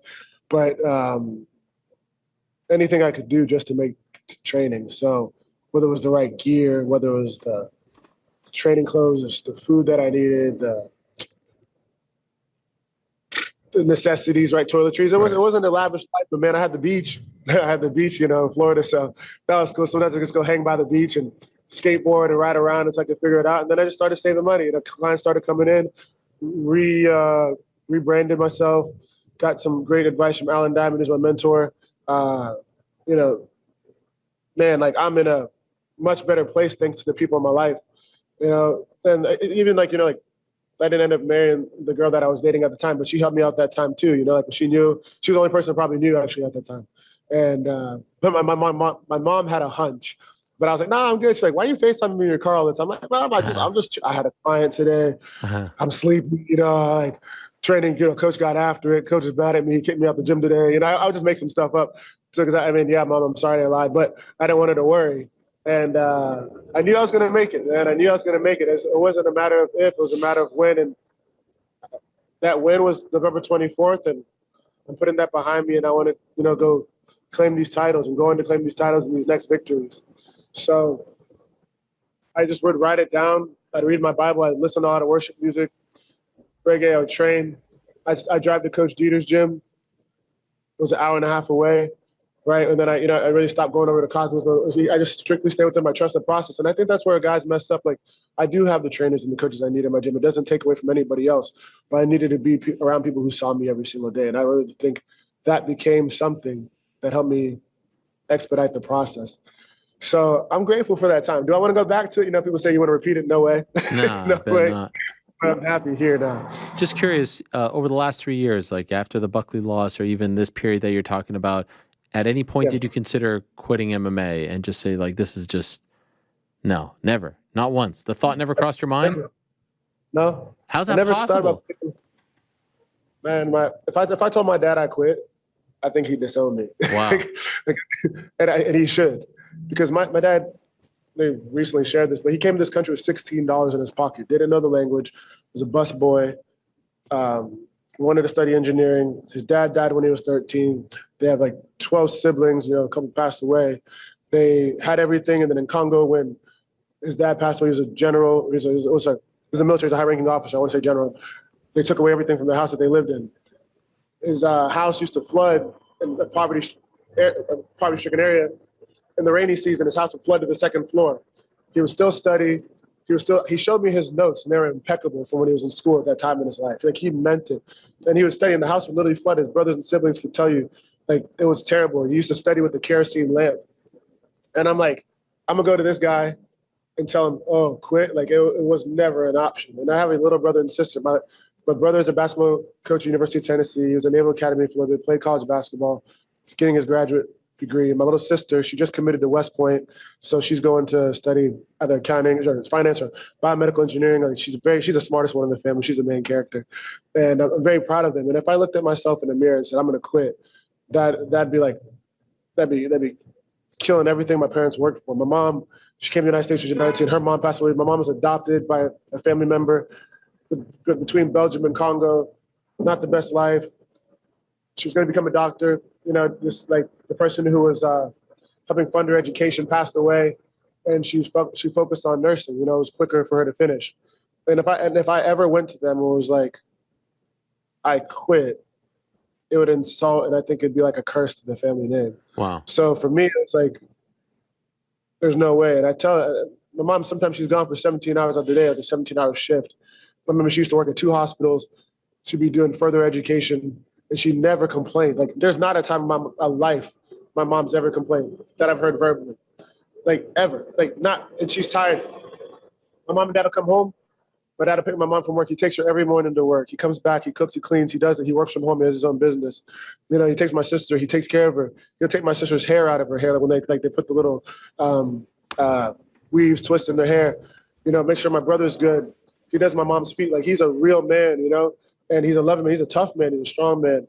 At the same time, too, he makes no bones about how loving of a husband is. He's a man of God. So that's the man I aspire to be like. My mom, she'd come home, she wouldn't even make it upstairs sometimes. She would literally fall asleep on the couch because she's so tired, her feet hurt, but still never complained. And I owe it to them. I owe it to the kids back in Congo, kids here in the United States, around the world. Like, I can't go quit. Like, for what? Because my situation's hard. I live in a first world country. I'm blessed. I'm grateful. There's stuff going on. Wars, kids getting killed, persecution. Like, and I'm going to sit here and be like, yeah, because fighting is hard. I chose to fight. I could go be a CPA, live a comfortable life. No, but like, when God calls you to do something, you stick with it, no matter how you feel. And like, you might be in a cave, you might be in isolation, but I think it's a perspective of depression. But I wasn't depressed. I was full of joy. I really was. And I was like, I'm gonna make it. I just like, and I didn't tell him. And I even after the UFC, and my parents like, do you want to come back to North Carolina? I said, nah, no way. The best gym in the world is Kill Cliff FC, DK Fitness, and the best trainers, Nick Lentz, Dieter Navarro, Greg Jones, Henry Hoof, Saeed Saparov, Stroud, Dr. Peacock, Gerald Mearshart. I hope I don't forget Brian Roque. You know, Cosmo's been a big influence in my life, so shout out to him. And I'm grateful for the gym I came from, Coach Jimmo. He helped me get on this path. Diego Costa, like all these people. I don't want to forget anybody in the gym, and I'm going grappling days, striking days, Angla, right? Sean Soriano, my dog, sorry, bro. What do I look like quitting and being like, life is hard? It's not. It was just challenging. So, like, I came here to dominate. I came here to be the best to ever do it. I have ways and I have work that I need to get done. I'm not stopping anytime soon. And, like, me quitting was, like, not even a thought. People ask me that, but I was like, for what? Why? To say, like, I kind of made it. I was just a kid. Like, I started training MMA when I was 24. I started training martial arts when I was 24 after college. I'm 29 now. And I'm grateful to have this title, this team title. I'm not self-made by any stretch of the imagination. And I came here to be the greatest. Like, I have a couple losses on my record, so I have to work my way up. And I have to dominate the best. I want to take out Ngannou. I want to take out all the best of them. And I will. It's gonna be a matter of time, but that's always been on my mind. I've been singularly focused on that. I'd burn the ships for that any day. You think Ngannou is possible? I mean, there's a big size difference there between you and him, right? You think that's a realistic option for you? I believe Ngannou is possible for sure. Life, like, look, I'm a Christian. I'm not going to force it on anybody, but I say, like, anything is possible with God, right? Ngannou's a warrior. I met him once when at the PI. I think he's an amazing man. I'm very inspired by him. He wants to be the best. I don't want MMA to die. I don't want MMA to suffer like boxing is, right? I don't want fighting. I love warrior culture. And I believe the best need to fight the best. Look at the four kings: Roberto Duran, Marvin Hagler, Sugar Ray, Tommy Hearns, right? There's a reason they were noticed as greats. They were willing to die. They were willing to come back home with a shield. They're willing to die on that shield, right? They're willing to come back with their shield or die on it, right? Right. As a Spartan say. So for me, it's like, take that. I'm not here to go compete or test myself or try to win with the guy. No, I'm going to go claim that victory. The biggest I've ever been was 245. We want to talk about a size difference. He could be taller, but my heart, my spirit, like, I'm telling you, I mean it from the bottom of my heart. I'll take him out. And out of all due respect, I would love to do the PFL in Kinshasa, where the Rumble and Jungle is, where my parents are from. I'll go to Cameroon, where his homeland is. I respect what he's done. I don't care. I'll fight him in Antarctica. And I hate the cold. I will gladly go anywhere in this world to fight the best of the best. If it's him, if it's somebody else. But I want that, because there's no risk in, there's nothing to be gained in playing small, man. And, like, I'm not, like, people might think, oh, he's just talking to talk. I'm not, like, shoot, I'll do it for free. And if Ngannou were to beat me, he keeps everything or take my whole purse. I don't care. No, don't say that. What are you, crazy, man? No, Dude, for I'm free? here to be the Come best, on. man. And then I said, I ask on the other side of that, I take him out, pay me $15 million. Oh, if I I like You know that. what I'm saying? So like, and I'll do it. I'll risk and put the bet on myself. I'm not a gambling person, but I'll put it on myself and where God's called me to be. And it's out of respect because like I want PFL to be the best. I respect all my friends in the UFC. Like Brendan Allen got a great win. Jason Jackson just became a champion. I'm not against any organization.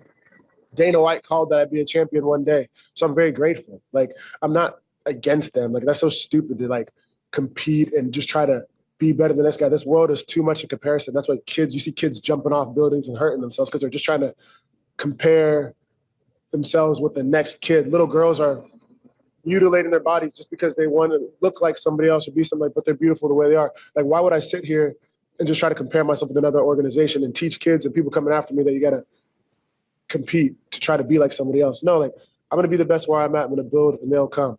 And like, I got to earn it. Maybe it's me taking out Nemkov, taking out these people, taking out a few heavyweights. Then Ngannou says, let's go. Okay. But like, I want the best of the best. Like, I'm not here. I want it. I'm going to be the best of the best. And that's it. That's my only standard. And people can hate me for it. They can love me for it. But I just want, like, you know, for me, it's like, I don't have kids yet. I'm not married. I'm single. The day that I have kids, I want them to ask if I gave them my all and I could say yes. And on the days that I fell short, they can understand why and that they can follow suit in their own pursuits. And that's it. So, like, Francis, if you're out there, I got respect for you, man. Thank you for being a great African champion. Thank you for all you've done. Let's get it, man. Like, let's get it. Let's fight in the cage. Let's do the PFL Africa inaugural fight. I'll meet you in Saudi Arabia. I'll meet you in Antarctica. I have all respect. I'll never disrespect you. I'm not going to be the person who's going to be out there calling you out and calling you out your name. I have respect for your mother. My parents come from the same motherland. I don't believe in borders. Africa's one continent, one people. Borders are just made by human beings, right? Politicians do that. But if you really, like, you just walk across the border, now we hate each other, that's not who I am.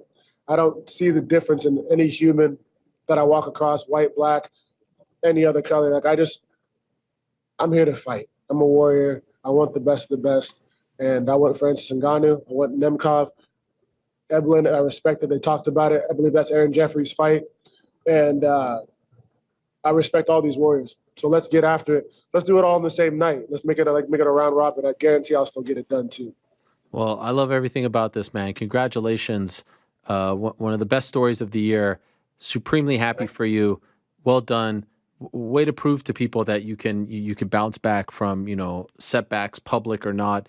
Very, very impressive. And what a revelation you are. Your spirit, your heart is really impressive. So much love to you. Good luck with the motorcycle stuff. Makes me a little nervous, if I'm being honest, but good luck to you. Be safe out there, my friend. And big 2024 coming your way. So enjoy it all and keep up the great work. Congrats again. Thank you so much. God bless you. And I really enjoy your show. So thank you for having me on. It's an honor. Thank you so much. I appreciate those kind words as well. There he is, Impa Kasanganay, who won the light heavyweight tournament on Friday night. What a guy. I mean, holy smokes. What a beautiful soul he is. We need more people like that, not only in MMA, but in this world. That was lovely stuff. I really, really enjoyed that. And think it's very possible that he fights Vadim Nemkov next year. As he said, maybe not the Francis fight off the bat, but Nemkov is the 205 champ, and that's a really interesting fight. So good luck to him. And certainly we weren't talking about those possibilities for Impa Kasanganay this time last year. That is 100% certain. And if you're a Bellator fighter who is getting picked up now and maybe has to go through the Challenger Series, there's your motivation. You can be $1 million winner, if you will, by this time next year. Now, one of the big stories over the last few days, Dana White announced it, I believe it was on Thanksgiving Day, that our guy Joe Pyfer is getting his first UFC main event February 10th against the veteran Jack Hermansson. Let us talk to Joe Pyfer now about this massive opportunity. There he is, Big Joe in the house. Hello, Joe. How are you? What up, Ara? How you doing, brother? I'm doing great. Great to have you on. Had to talk to you about this because this feels like the next big step in your career. When did you get the call, and what was your reaction when you got the word that you would be headlining your first event on February 10th? Yeah. So a lot happened real quick. Okay, and, tell us. Yeah. So I don't even know when was Thanksgiving. A Wednesday, I think. Thursday. Oh God. Yeah. So I got the call. I think it was on Saturday. Speculation.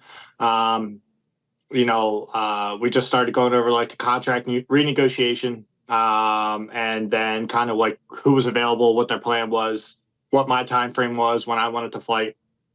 And this is definitely sooner than I expected. And the opportunity was something that I couldn't resist. And the second I heard this name, it was just yes. You can't really deny an opportunity to go with the new contract, with the opponent specifically, is why I said yes. I'm being very particular. I don't want to be disrespectful to anybody in the top 15. I know there's going to be people that are salty, blah, blah, blah. But yeah, I mean, that following Saturday, I got a call. And by Wednesday on Thanksgiving, Dana had announced it. And I had found out about 3 hours before he announced it that, it was approved and whatnot. So I was like, let's fucking run it.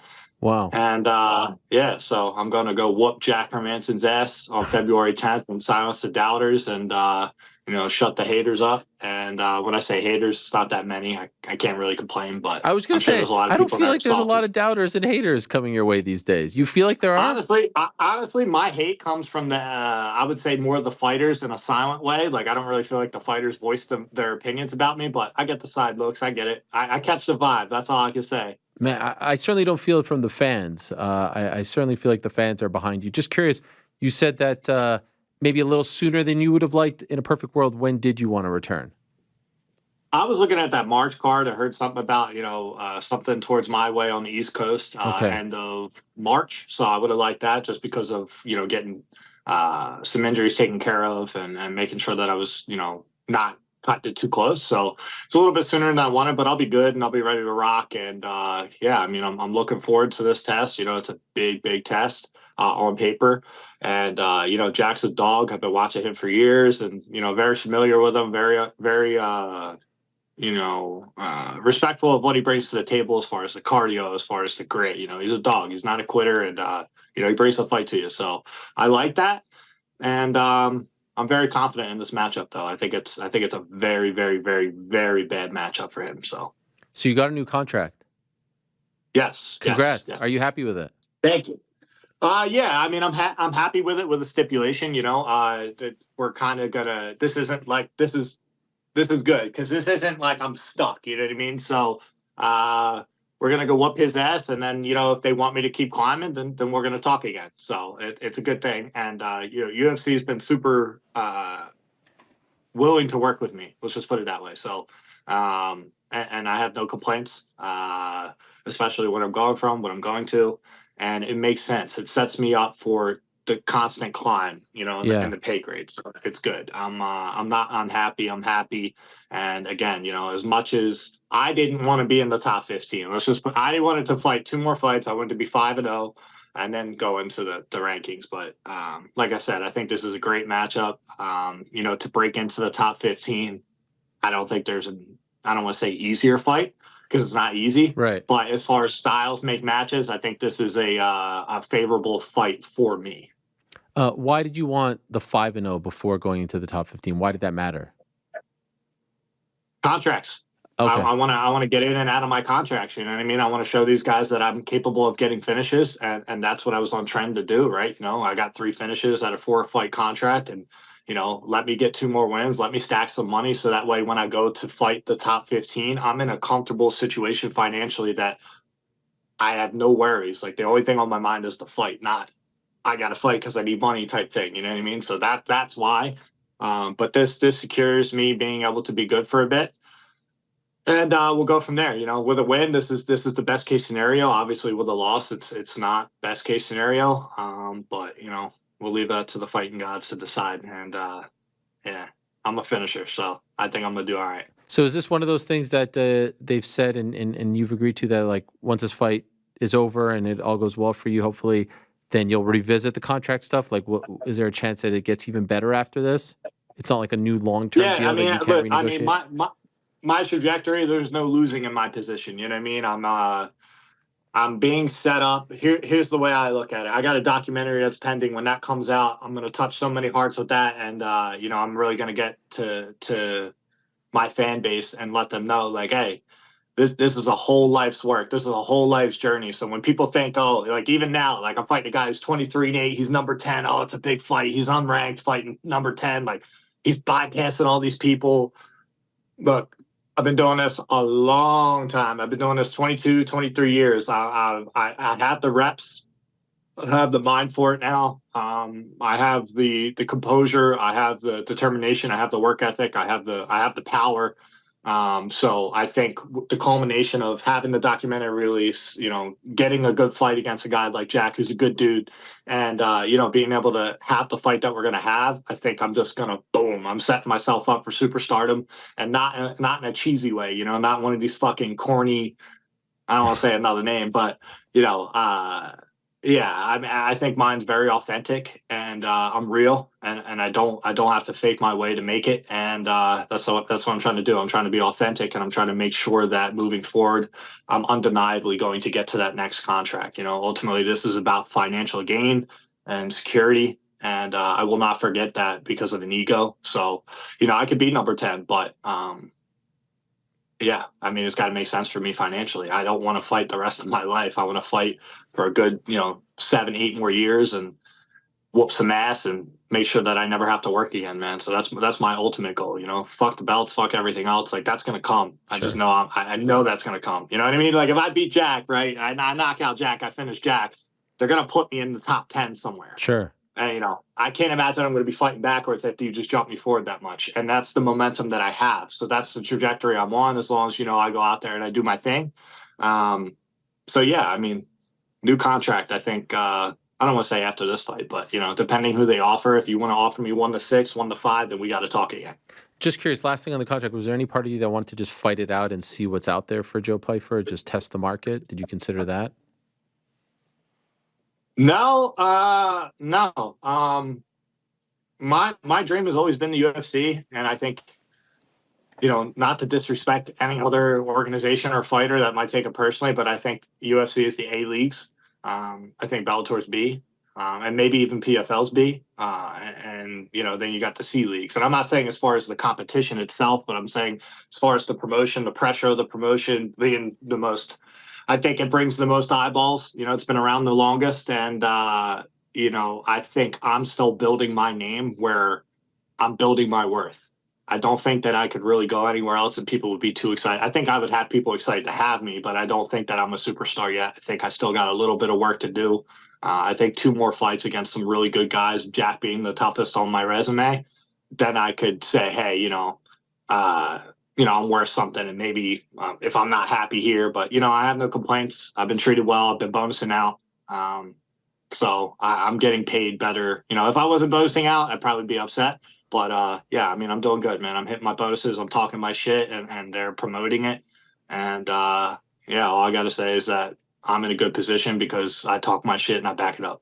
Speaking of which, you seem very confident going into this fight, as you always are. You always come across as a very confident person. But just curious, what about this matchup makes you so confident? I wouldn't say there's anything about the matchup that makes me so confident, other than the fact that, I mean, like, a lot of my issues are injuries, man. I fucking, since 24 years old, I've just been injury prone, and sometimes those things get in my head.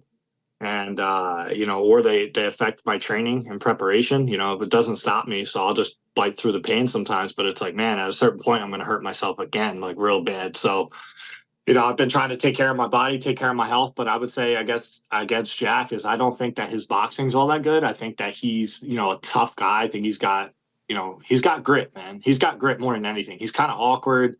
He kind of throws like sloppy ass combinations. I don't think that he does anything great, but he's a tough guy everywhere.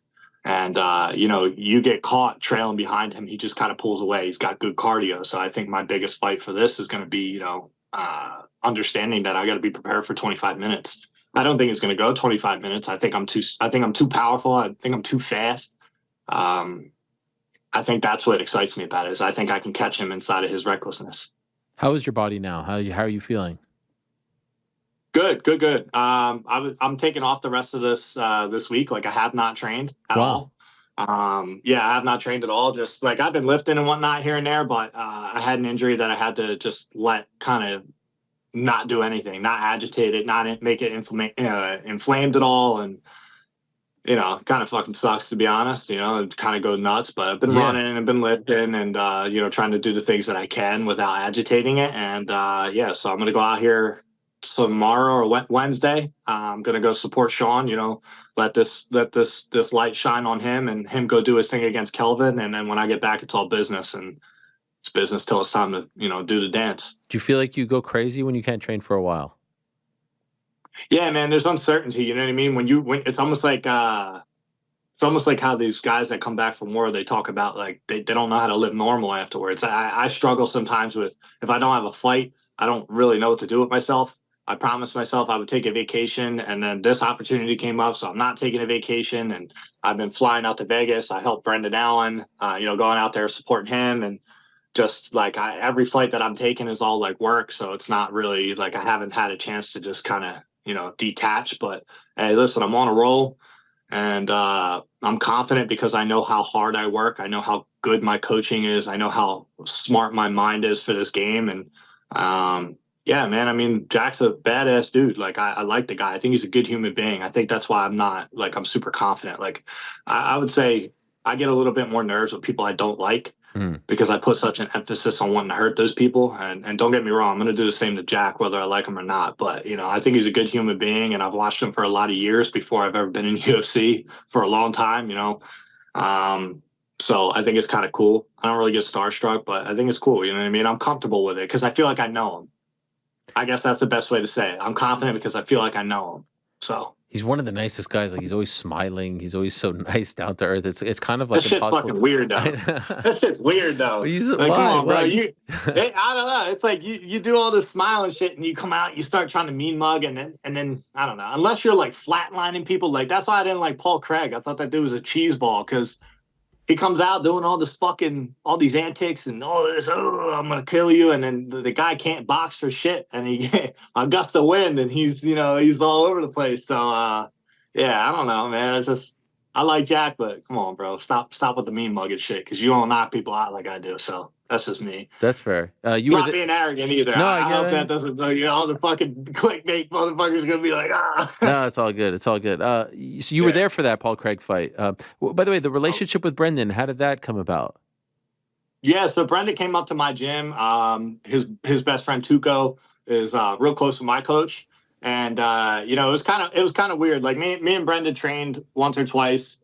And, you know, we were cool. We connected over cars. He's got a Hellcat and like some other stuff that he like builds or whatnot. So, and I got an Evo. So we were just talking about the shit that we've done to our cars. And that's how we really like started talking all the time. But he's actually been in my DMs and texting me the whole time, my last camp, like, you know, encouraging me, wishing me well, and, you know, just checking on me, make sure I'm good. So he's always kind of kept the connection there. And I like him. He's cool. You know, he cheered me on against Gerald, even though that was his guy. Like, you know, he was like, may the best man win. Like, I hope you both win. Hope you both get fighted tonight or whatever. And unfortunately, his best friend cornered against me. So I didn't like him at first, you know what I mean? And I kind of thought that was like but you know, that's his teammate, you know? So, but when he asked me to come out, I was a little thrown off by it, but man, there's some real ones. I went out there, you know, I felt the vibe, and I was like, listen, like, if we're going to train together, we're going to help each other. I can't fight each other. The only time we'll fight each other is if it's for a belt.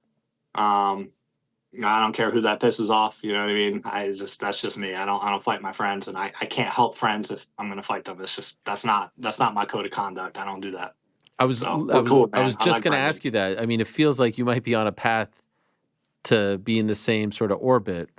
So I guess the answer is no, unless it's for a belt. Listen, me and Brendan will shake hands. We'll have a sit down. We'll have a talk if the time comes where he's a champion and I'm a challenger, or, you know, I'm a champion, he's a challenger. You know, we'll shake hands. We'll make sure that we talk a bunch of shit. We make a dick ton of money, and you know, we'll go from there. You know, but yeah, I mean, he's a couple steps ahead of me, so you know, he's going to do his thing, and I'm going to do my thing. I think we're on two separate paths, and if we have to collide, then we'll collide, and you know, we'll make the most of it. But yeah, I mean, contender, we're not doing that. By the way, for the record, just my opinion. He may be steps ahead of you in terms of like who he has fought, but I just think that's a product of he's had more fights. Skill-wise, I mean, I personally think you're right there. And yeah, I mean, listen, there's nobody in this division, Ariel, that's outclassing me. Like, one of the things I said in the interview is I'll be damned if another man just fucking walks through my life and just like steamrolls me. I work too fucking hard for that. You better kill me, motherfucker. You better put me down. And Abdul, just to clarify that fight, because I know Jack Hermansson be throwing a shit ton of like calf kicks. I want to clarify. When I got kicked in the calf, bro, I thought we had this understanding that we was gonna bang. And when he started kicking my calf, I was like, "Fuck this! I'm taking him down." Like I made a decision in that moment. Like, man, this dude's gonna keep kicking my leg. Like my leg hurts. I'm gonna just take him down. So I think that is something like Jack's gonna look at and be like, "Ooh, that calf's there." But like I wasn't anticipating it. And then when I did start checking, I could tell it hurt his foot. But yeah, I don't know. Like my point is that I said in the interview, I was like, this guy kept talking about alpha. I'm the man. I'm my experience. I fought in the UFC. I may be 3-0 in the UFC, bro, but my one loss was because of mental health, and I'm not making any excuse. Like I had to find myself as a fighter, figure out my groove, things like that. And then, I lost to Dustin Stoltzfus. What the fuck has Dustin Stoltzfus done? Like I broke my arm in a wild exchange, bro. Like it is what it is. It's a freak accident. That shit has never happened to me throughout all my training. And I even saw him actually out in Vegas. Wow. And what was that like? I let him know. I said, I fucking hated you for a lot of years. I didn't pull any punches. Brendan and Tuco were laughing, but they got the video. It was kind of funny, but I felt bad. I kind of came out a little bit aggressive and just said, like, yo, like, I hated you because you didn't check up on me. Like I had a life-altering injury where I almost lost my career and you didn't have the decency to check up on me. And his response was, I did. And I was like, get the fuck out of here. I got the DMs, bro. Like, you didn't say shit. So I just let him know that I thought it was like a kind of a scumbag move not to check up on. Like, I want everybody to be okay at the end of the day. I even talked to Abdul. I've talked to Gerald. Same thing with Amadovsky. Like, I don't want anybody to have any life-altering injuries from this. I know it's a lot of ego in this sport, but I don't want to take something from somebody's everyday living. And I just thought that was like kind of a scumbag move. You offered to train with me after the fight and shit like that, and then I never hear from you, and you kind of acted like you bested me. You know what I mean? So that's why I told him. I said, you never respond. I said, what kind of man? I said, we're in the same organization. I was 1-0, 2-0 calling you out. I called you out right after I won my Contender Series, and you ain't respond. You're nowhere to be found. I was like, that's some pussy shit. So that's what I told him. And I said, you need to stop fighting like a bitch. And he agreed. So that's it. And then 5 minutes later, Ariel, he comes walking out, and I walked out to him and I apologized. I said, hey, listen, like, I know you're here training for your fight against Puna. Like, I'm just upset. Like, I've been wanting to fight you, man. Like, that's just is what it is. Like, my competitive side of me, like, we both know how that fight was going. We both know that it wasn't done correctly. Even if you had won, I'd rather you knock me the fuck out or choke me unconscious or break something from an actual submission, not claim like you deserve to be in the UFC off of a mat return, bro. Like, it's just, nah. So I apologize, though, because I was a dickhead. But now you're so far past that, right? Or do you like even you beat Jack Hermansson, they offer you this fight, you take it? Fuck yeah. Wow. You just need to right that wrong. Yeah, bro. I'm like somebody that I'm like a fucking, I don't know. I just keep coming back, bro. I keep coming back. A honey badger. And yeah, I'm a honey badger. You can't fucking kill me. So I just, I'm resilient and I'm perseverant. And why wouldn't I want that back? We're fighters, right? We're fighters. I don't care if he's fucking 1-10. Let's do it right. We fight in the same organization. I hope he does well. I hope Puna does well. I like both of them. I like Puna. I think Dustin's a good guy. But Dustin's a coward. No man will ever call me out and talk all that shit. And then, I don't even want to say talk all that shit, bro. It's just like, listen, like, we're fighters. We fight in the same fucking thing. You won by some bullshit fucking mat return. My arm dislocated. You thought I was gone. A lot of people thought I was gone. I wasn't coming back. And I came back and I did it in spectacular fashion. And I finished everybody from the debut, till here. And I haven't had that many fights, but come on, bro. I'm a competitor. Let's run it back. So, yeah, absolutely. I'll take that shit back.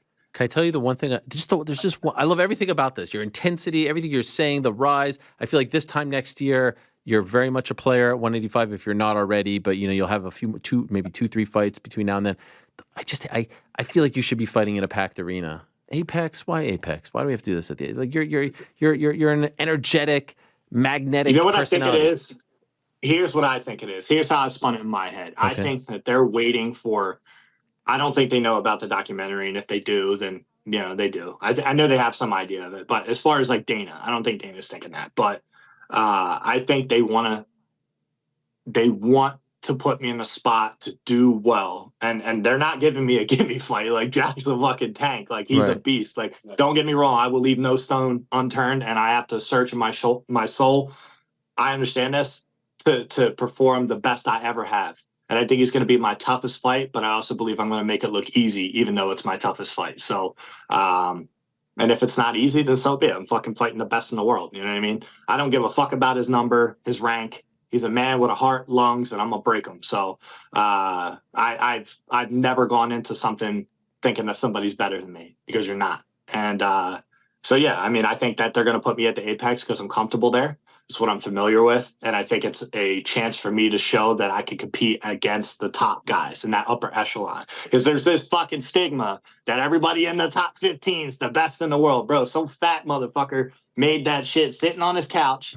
And I'm not fat shaming. Relax, guys. I'm just saying it's the disgust of people that can sit there and judge fighters that have never fought in their life. That's what I mean by that. So you could be thin, fat, whatever, dwarf, I don't care. But it's the fact that people that have never fought are the ones making these rankings. And they're sitting there saying that these are the best in the world. I think that is wrong. And I think that people go too much by a number rather than that. That's a human being across from me, just like me. He got a heart. He's got lungs. He's got a brain that'll quit just like anybody else. So we're gonna put each other's heart on the line, and we're gonna meet in the middle. And yeah, let people think that he can grapple me too. Bring that shit. You want a sub? Nah, I want to knock this motherfucker out. I don't want no sub. But I'm saying, like, I'm just saying, because I got grappling. I'm a 2-stripe brown belt. I've been a purple belt since I was 18 years old. I'm 27 now. I go with a lot of black belts. I don't get subbed. I don't get fucking manhandled. No nothing, bro. I hold my own. I do my thing. So, yeah, all I'm saying is just people are going to be on notice that I'm a problem everywhere, not just in the striking department. I love it. So, every time I talk to you, I want to run through this brick wall over here. Your intensity. I'm getting hyped now. I'm about to start fucking. Well, we have to wait a few months. February 10th. Yeah. Delighted for you. Good luck in training. Big opportunity. Well deserved. Well earned. Can't wait for it. Always great to talk to you, Joe. Good luck, and get it done on February 10th. My man Ariel, thanks for always having me on, man. You've been the guy. I appreciate it. You've been the guy. So I appreciate you, and I always watch your shit, like I said. So ain't nothing changed, man. I'm still me. I'm still going to be me. I'm just trying to make some money just being me. You know what I mean? So I'm going to give everything I got, and whatever's God's plan is, God's plan. So let's go rock this motherfucker. Good luck, my man. Great to talk to you. Sweden, motherfucker, USA! There he is, Joe Pyfer. What a character. Massive opportunity for him on February 10th. Main event, first one against the veteran Jack Hermansson, who has not fought since December of last year. The loss, if you recall, to Roman Dolidze, which was a bit of a shocker. Prior to that, had the win over Chris Curtis. So he's been a bit inactive. Was supposed to fight Brendan Allen in June. That fight got canceled. He withdrew. So now he returns against the up-and-comer Joe Pyfer, who is going to be a star. And I suspect this time next year, he will be in that title picture, no doubt about it. All right, now let's go back to the card in Ireland this weekend. Like I said, massive FOMO. Oh my God, there I am watching it. 3 Arena on fire. It was so much better than the May card, especially because of the ending, and everyone went home happy. But it was just great fight after great fight, and a lot of the Irish fighters won. And so everyone just seemed to be in great spirits, in great moods. Now, the fighter who kicked off the main card wasn't representing Ireland, although she was wearing green. She has been on this show before, once in studio, beginning of the year, and it's been quite the year for her. In fact, she is ending the year 4-0, undefeated still, a perfect 9-0, interim champion, WBC interim champion again in boxing. That is 126. And she has positioned herself for a massive, gigantic 2024. And so we started the year with her here in studio before her first fight of 2023 at the Hulu Theater, just a few blocks from here in New York City. Let's check in with the Olympian, the pride of Australia, the one and only Skye Nicolson, who had a massive win over Lucy Wildheart on Saturday, and see what her plans are for 2024. There she is. Hello, Skye. How are you? Hello. Hi. I gave you a lot of titles. Also, the darts queen. You set off this whole darts journey for us. 2-0 against me. I mean, you're undefeated in all sorts of sports in 2023. So Congrats on a massive year. If we would have talked like off camera, whatever, I know we talked a little bit about your plans for this year when you were in studio. Was this how you expected the year to go? Was this how you planned it out? Yeah, pretty much. I mean, obviously the plan's always to win. But yeah, I feel like we're moving in the right direction. I feel like everything's going to plan. I feel like I'm getting better every fight. I'm a student of the game. I'm learning all the time. And I feel like I'm getting in the ring a more well-rounded fighter each time. And yeah, ready for a huge 2024 now. Okay, so what was more exciting, winning the WBC interim title back in September or getting your first stoppage as a pro and your first stoppage in quite some time? What was bigger for you? No, it was, yeah, this one was definitely bigger. Obviously, winning the interim title was special. It was a really cool experience fighting in Mexico, obviously. But Dublin was special. Being on the Katie Taylor undercard in Dublin, it had its all own special feels. But to get my first stoppage, I was very happy with that. I feel like I showed new levels again to what I can do. And yeah, no, it was a very successful night. So could you describe what was the week like and even the venue like on Saturday? Because there was so much hype for this fight, but also I felt like a little bit of anxiety from the Irish fans because they were worried this could be the end for Katie if she got beat badly. Of course, it didn't turn out that way. But just to be a part of something like that as a female boxer, here are two legends and especially one massive legend at the top of the bill, and you're kind of that next wave coming up, in some ways like a byproduct of the success that she has had over the last few years as an Olympian. What was the mood like? What was the vibe like? Could you describe it? Yeah, it was. There was like a little bit of an eerie feel to like people just not knowing how the fight was going to go. People worrying that we'd seen the best of Katie Taylor and it was going to be kind of like the end of Katie Taylor. So there was an eerie feel around fight week. She was quite cold, quite absent from a lot of the media stuff. So yeah, I think it did feel a little bit weird, but there was good energy. There was good energy around fight week. There always is around any fight week, but yeah, it was a little bit of an eerie one, obviously after the first result when Chantel Cameron beat her in her homecoming. So obviously it was a bit of an all or nothing for Katie Taylor on the line, and yeah, she was very zoned in, and yeah, not her usual self. She wasn't going around doing all the media rounds, kissing every baby's head that she walked past. So yeah, it was different, but obviously she did exactly what she needed to do to make sure she got the job done on Saturday night. Yeah, thanks for rubbing it in. She canceled on us as well, like an hour before coming on the show. We're supposed to come on the show on Wednesday. She had a lot going on, so I understand, but you know, I think a lot of people. I think you were on a list of people she okay. She did that too, yeah. Yes, but it's all good. We still love her. You fought on big stages before and had big fights. Did you feel more nervous for this one, considering the buzz in that arena and you know how big this event was? Not really. I feel like the bigger the event, the bigger the occasion, the better the opponent. All these things. I feel like I rise to that. I feel like that's where you see the best me. So for me, it was my dream. I was doing what I love and living the dream. So for me, like I rise to the occasion.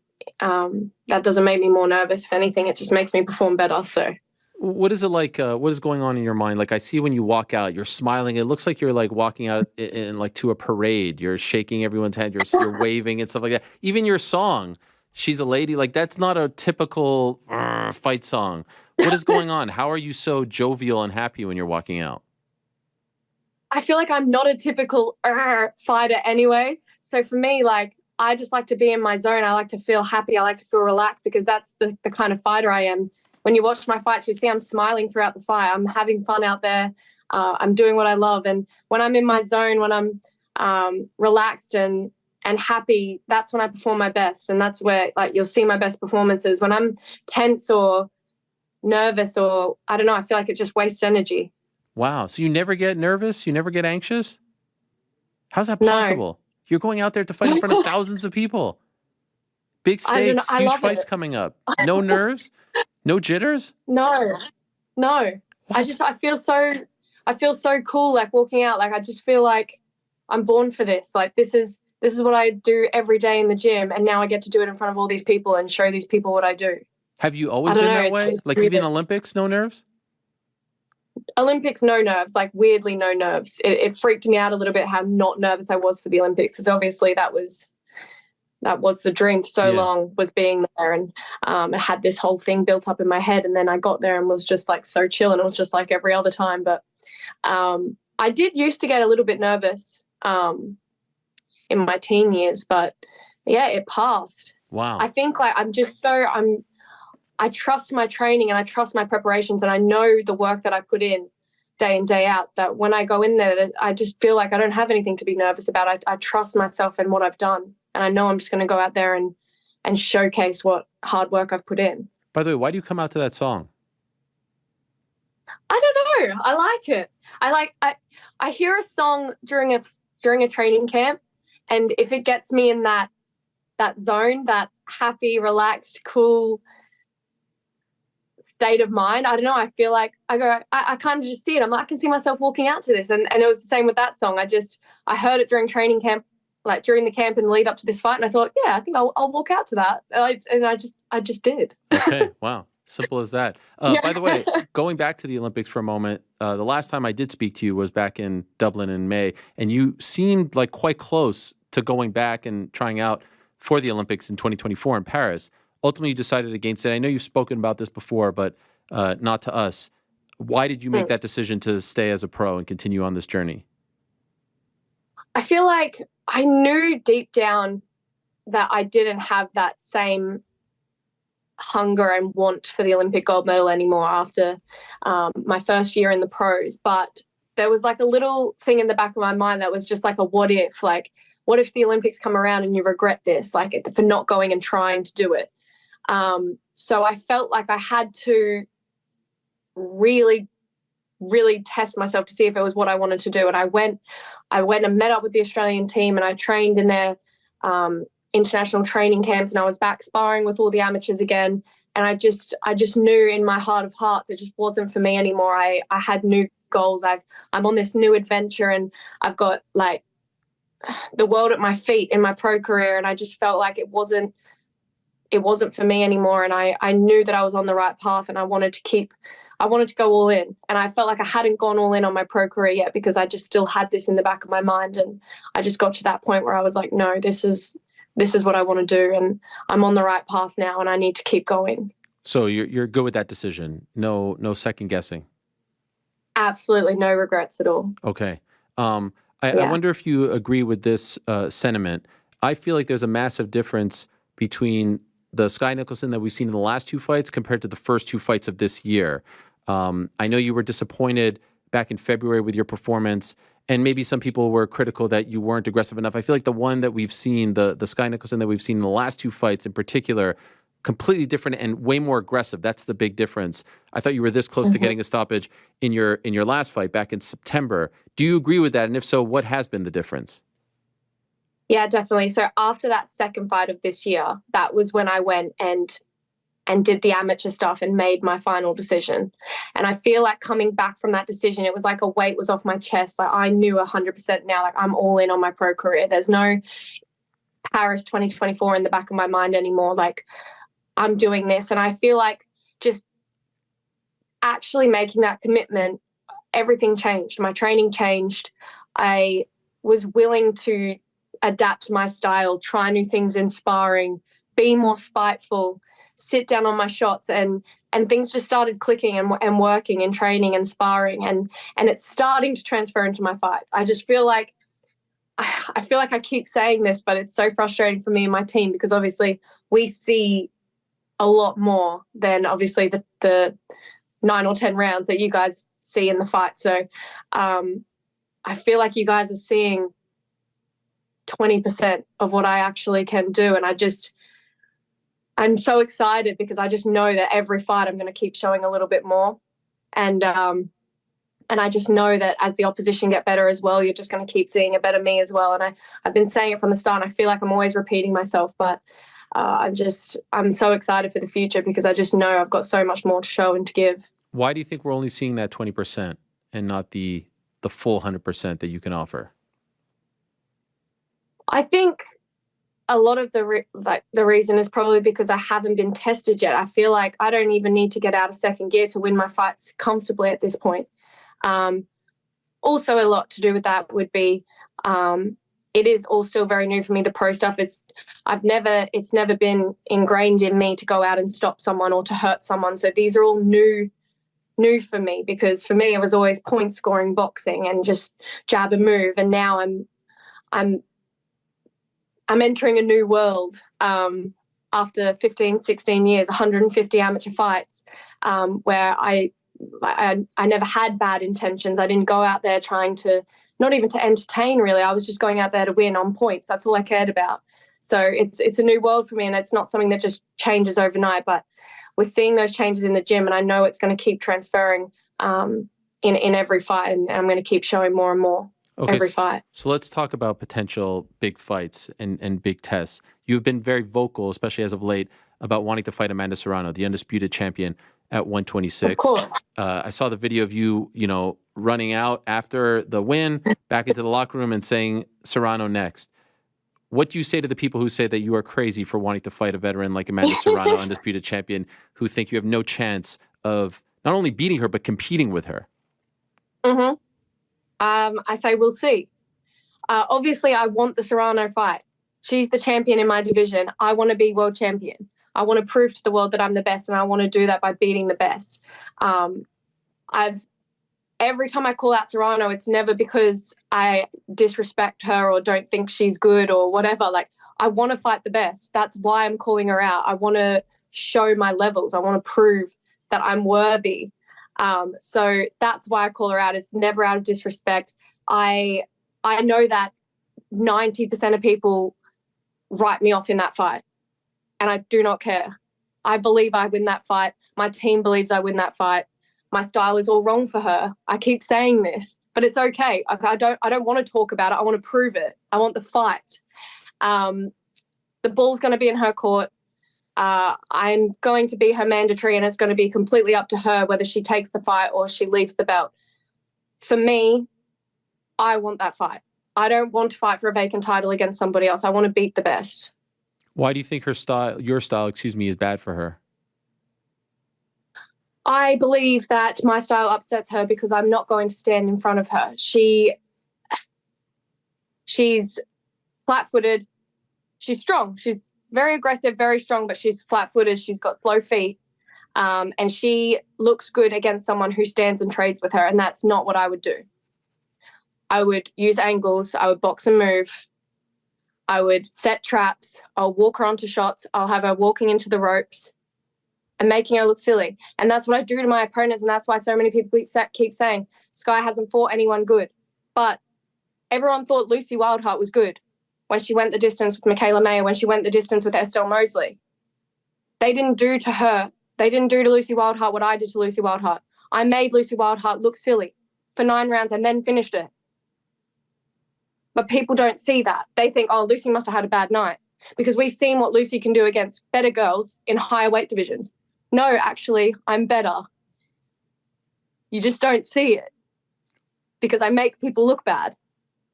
First of all, I love this shit talking, Skye. This is very fun. Second of all, is part of the reason for this that we're hearing here? Do you feel like you don't get the credit and respect that you deserve? I mean, I don't care about credit and respect. At the end of the day, I just want to prove myself in the ring, because I know my performances are going to keep shutting up the haters, shutting up the doubters. My results will speak for themselves. But I want to fight the best. I want to beat the best. The doubters and the haters are the ones saying she hasn't fought anyone good. She hasn't been tested. Give me the fight then. We'll see. We'll see. She's not ready for Serrano. Okay. Give me the fight then. Let's see. Okay, so how confident? Because I know. How confident are you that your next fight will be against Amanda Serrano? Not confident, to be honest. What? Why? I was actually quite confident. I thought, you know what? This will be the one where she looks at it and goes, you know what? Who else really is there at 126 that I can fight next? But she tweeted about an hour ago saying, my schedule's full. Good luck to her.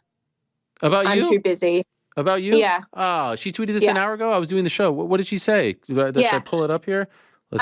Yeah, pull it up. I might have even sent it to you. Oh, okay. Well, sorry, I don't look at the phone. We don't take breaks, unfortunately. Here we go. I'm going to get it. Serrano, this is what she had to say. Okay, Serrano sisters, she wrote, oh, here it is. Okay, did some work and a little something of a workout before I head out for some house chores. I'm shooting another commercial Thursday. Yay. Time to get my fight schedule set. Just be on the lookout. I'm saying no more. Okay, that's not so bad. She says she wants to get her fight schedule set. No? And then she replied to Boxing Social's interview talking about fighting me. Okay. Oh, I see. Can you see her reply? I have other plans and a full schedule. Good luck to her. Ah, well, that's disappointing. Yeah. Now, why do you think that is? So this is my perspective. My perspective is the Katie Taylor fight is a legendary fight. The first fight was legendary. I can understand why that would be something that she would want. Based on what happened on Saturday, I could also foresee Katie fighting Chantel next, and maybe that not being in the plans. Correct me if anyone feels otherwise, including yourself. I don't think there's a bigger fight for her than you, considering your popularity, considering your record, considering what you've done and the interest that you have drummed up over the past 2 years. There's nothing, I mean, just comparing you to her past few opponents post Katie, no one compares. So why do you think she is saying this?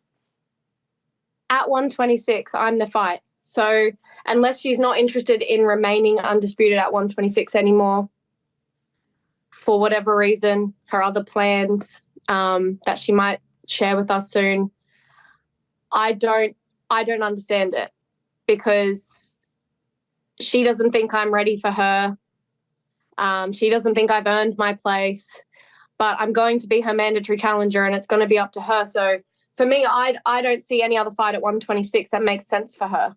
So unless her plans are to no longer be the reigning queen at 126, then I don't really have an answer for you.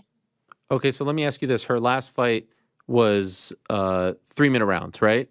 And that was a big deal clearly for her, but WBC didn't recognize that. And so that might be part of the problem. If she says to you, okay, fine, I'll fight you, but it's 3-minute rounds, what's your response? To be honest with you, I believe 3-minute rounds suits my style. I'm not advocating for 3-minute rounds for women's boxing. I think for women's boxing as a whole, I think 2-minute rounds has been serving women's boxing well. I think it's kept the fights exciting. It's forced the pace of the fights, and it's got more eyes on women's boxing. But I also have to follow the sanctioning rules, and I would fight her under any sanctioning rules. If WBC turned around and said, okay, we'll do the fight over 3-minute rounds, let's go, I'm all in. What if WBC says no, but the other three say yes, which was the case for her last fight in October? She won't fight me. She won't fight me for those belts, because I'm not her mandatory opponent in any of those sanctioning bodies. So it's political and it's annoying, but yeah, I don't know how else I can get that fight at this point. Have you lost all hope, or do you think it's possible? I haven't lost all hope. I feel like when the mandatory order is made and she's actually asked, will you fight her or will you vacate, and she actually has to make that choice, then maybe she might turn around and say, oh, well, she's asked for it, she's going to get it. Let's see. But I don't know at this point. When is that expected to happen? I don't know. Could it happen soon? Yeah, I believe so. What if hopefully by Christmas? It'll be a nice Christmas present. Yes. Would you be willing to fight her in her home country of Puerto Rico? Anywhere in the world. I know Matchroom has had talks with governments in Australia about having the fight in Australia, which I think would be amazing, but I would happily fight anywhere in the world. I think I've proven that in my 9 fights in 6 different countries, but right, that is true. Anywhere. Yes. And I know you just went to Mexico to fight the Mexican champion there back in September. And by the way, I must say, what a gesture, what a classy move on your part to include the name of her husband on your shorts on Saturday. And not only that, I noticed, and we're showing we're showing the picture right now. It says, rest in peace, Diego Arrua. Very, very nice. I mean, just beyond nice that you would do that. And I even noticed after the win in September, for several days. You didn't even acknowledge the victory. You're quite active on social media, and you went completely dark. How did you deal with all of that? How did you process all of that? For those that don't know, her husband, who's her head coach, unfortunately passed away in the middle of the fight, essentially, and it was pretty it was pretty shocking to see towards the end of the fight. It was the last 10 seconds of the last round. He collapsed and had a heart attack and was never revived. It was something you can never really be prepared for or expect, and to be honest, it didn't sit well with me. I really struggled emotionally with what had happened, and celebrating the win just wasn't even an option. It didn't feel right at all. I didn't feel happy. I didn't feel excited, which was sad because at the time it was a career best performance for me. But what my opponent was going through was beyond imaginable. Basically, it was horrific. It was just it was horrible timing and just something you couldn't be prepared for. I did struggle with it for a little while after the fight, and that's why I wanted to have that tribute on my shorts in this fight for Diego Arua and for Sabrina, my opponent. Very well done. Is it true that Ed Sheeran was looking for your locker room? Is this a real thing? It's a real thing. Come on. Ed Sheeran's asking to meet you? Yeah. So I was the first ever boxing fight he's ever watched live. Wow. Got there early, right on 7 p.m. to watch the Aussie Bird, I was told. Okay. And he became a Skye Nicolson fan, which was really exciting. He came and had a little chat backstage after the fight. It was really cool. He asked me where in Australia I was from, and I said Brisbane, and he said Brisbane Vegas. So he was a fan of Brisbane, so that was cool. We talked about where I'm training in England, a little suburb called Bromley, and it's actually where his dad's from. So no, we had a good little chat. He was just like really excited about being at the boxing and was loving the show and was really excited for Katie Taylor, obviously. And it was really cool. He was a really cool, casual, nice guy. Wow. It was weird. The next walkout song now needs to be an Ed Sheeran joint, right? Well, I believe IFL put him on the spot in his interview when he did say he became a Skye Nicolson fan. Wow, there it is. To line up the walkout for my world title fight. So we'll see if he's a man of his word. Okay, wow. Stay tuned. Yes. Okay, so what do you think? In your heart of hearts, I feel like there's a chance. The one thing that I'm worried about, Matchroom MVP, they haven't been the best of friends. Do you think that could be a problem? What do you think? I mean, I think it would probably go to purse bids. Okay. If she is to accept the fight. So I don't know if it would be a co-promotion. I think they would probably go to purse bids. And that will basically depend on where the fight would be, which promoter actually has the fight, all the other details, basically. But for me, I don't care. I don't care if it's on an MVP show or a Matchroom show. I don't care if it's in Australia, if it's in Timbuktu. I just want to fight. I want to fight the best. I want to prove I'm the best. What's your message, sir? She's watching this right now. What's the message? I know you don't think I'm worthy of fighting you, Amanda, but I promise you, I'm worthy. I'm more than worthy. I'm ready, and I would be honored to share the ring with a champion such as yourself. Wow. I would love to see it. Could you imagine you in Puerto Rico fighting her? I mean, that would be gigantic. I know you'd want to fight back home, of course. I would love it. That would be insane. That crowd is nuts. They had a WWE Let's go to event. Puerto Rico. Oh, my God. It would be incredible. The crowd in Puerto Rico, they had a WWE event in May there. It might have been the greatest crowd I've ever experienced. They are... And I just watched it on television, but they were insane. For one of their own fighting, you have Bad Bunny walk her out. You have Ed Sheeran walk you out. Come on. It's all coming together. Let's go. Let's go. When would you like to fight again? For me, ideally, I would like probably April. I've had obviously a very busy 9 fights in 18 months. So a little bit of downtime now, and then obviously if I'm fighting the queen of boxing, I would like a full preparation from the new year. So I think April would be a really good time. But again, beggars can't be choosers at this point. I want the fight anywhere, anytime. I just want the opportunity to show the world. I love it. One last thing before I let you go. A lot of people were very mean to me over the weekend, came at me, including, she wasn't mean, but she did come after me. Claressa Shields herself, she was unhappy that I called Katie the greatest of all time. She was very upset about this, and her fans were very upset. You're an expert. I am not. Who's the greatest of all time in female boxing?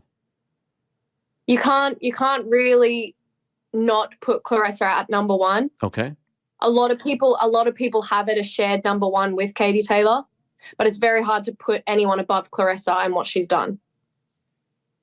2 Olympic golds, undefeated. Yeah. Right. Multiple weight classes. Undisputed in multiple weights. She's done the biz, and she's the real deal. Who's fought tougher competition? You know what? Katie's weight division and surrounding weight divisions is obviously a lot more. There's a lot more depth, in my opinion, because the average population of women is just that's the average size woman. Right. Obviously, Claressa fights in heavier weight divisions, so there's less depth there. But in saying that, she has fought and beat great talent and made it look easy. Mm-hmm. People like Skye Marshall. So you can't really ever take away from what Claressa's done. But yeah, it's personal opinion as well. Yes, of course. You are allowed to have your opinion on who you think is the greatest of all time, and it doesn't have to be who everyone else thinks or who somebody else thinks. Oh my God, they were coming after me. The point is, the good news is the fact that we can have these debates surrounding women's boxing in 2023 going to 2024. 10 years ago, there was no debate to be had, right? There was nothing to talk about, really. There was a couple of people here and there. Yeah. The fact that we can talk about you against Amanda and Alicia is going to come back, and Katie and Chantel and Claressa and all her opponents. I mean, it's just Sandy Ryan coming up. She got robbed in her last fight, and I know Katie gave her some big props over the weekend as well. Like, there's just a lot to like, and it's great to see, and I'm so happy that women's boxing is getting this kind of love, and very happy for you as well. So congratulations. Well done. Congrats on an incredible 2023. Hoping for big things for you in 2024, and hopefully you get that fight early next year, and we can answer this question once and for all. Yes, I hope so. Fingers are crossed. Yeah, let's see. We'll see what happens. Ball's in her court now. All right. Good luck to you, Skye. Thank you so much.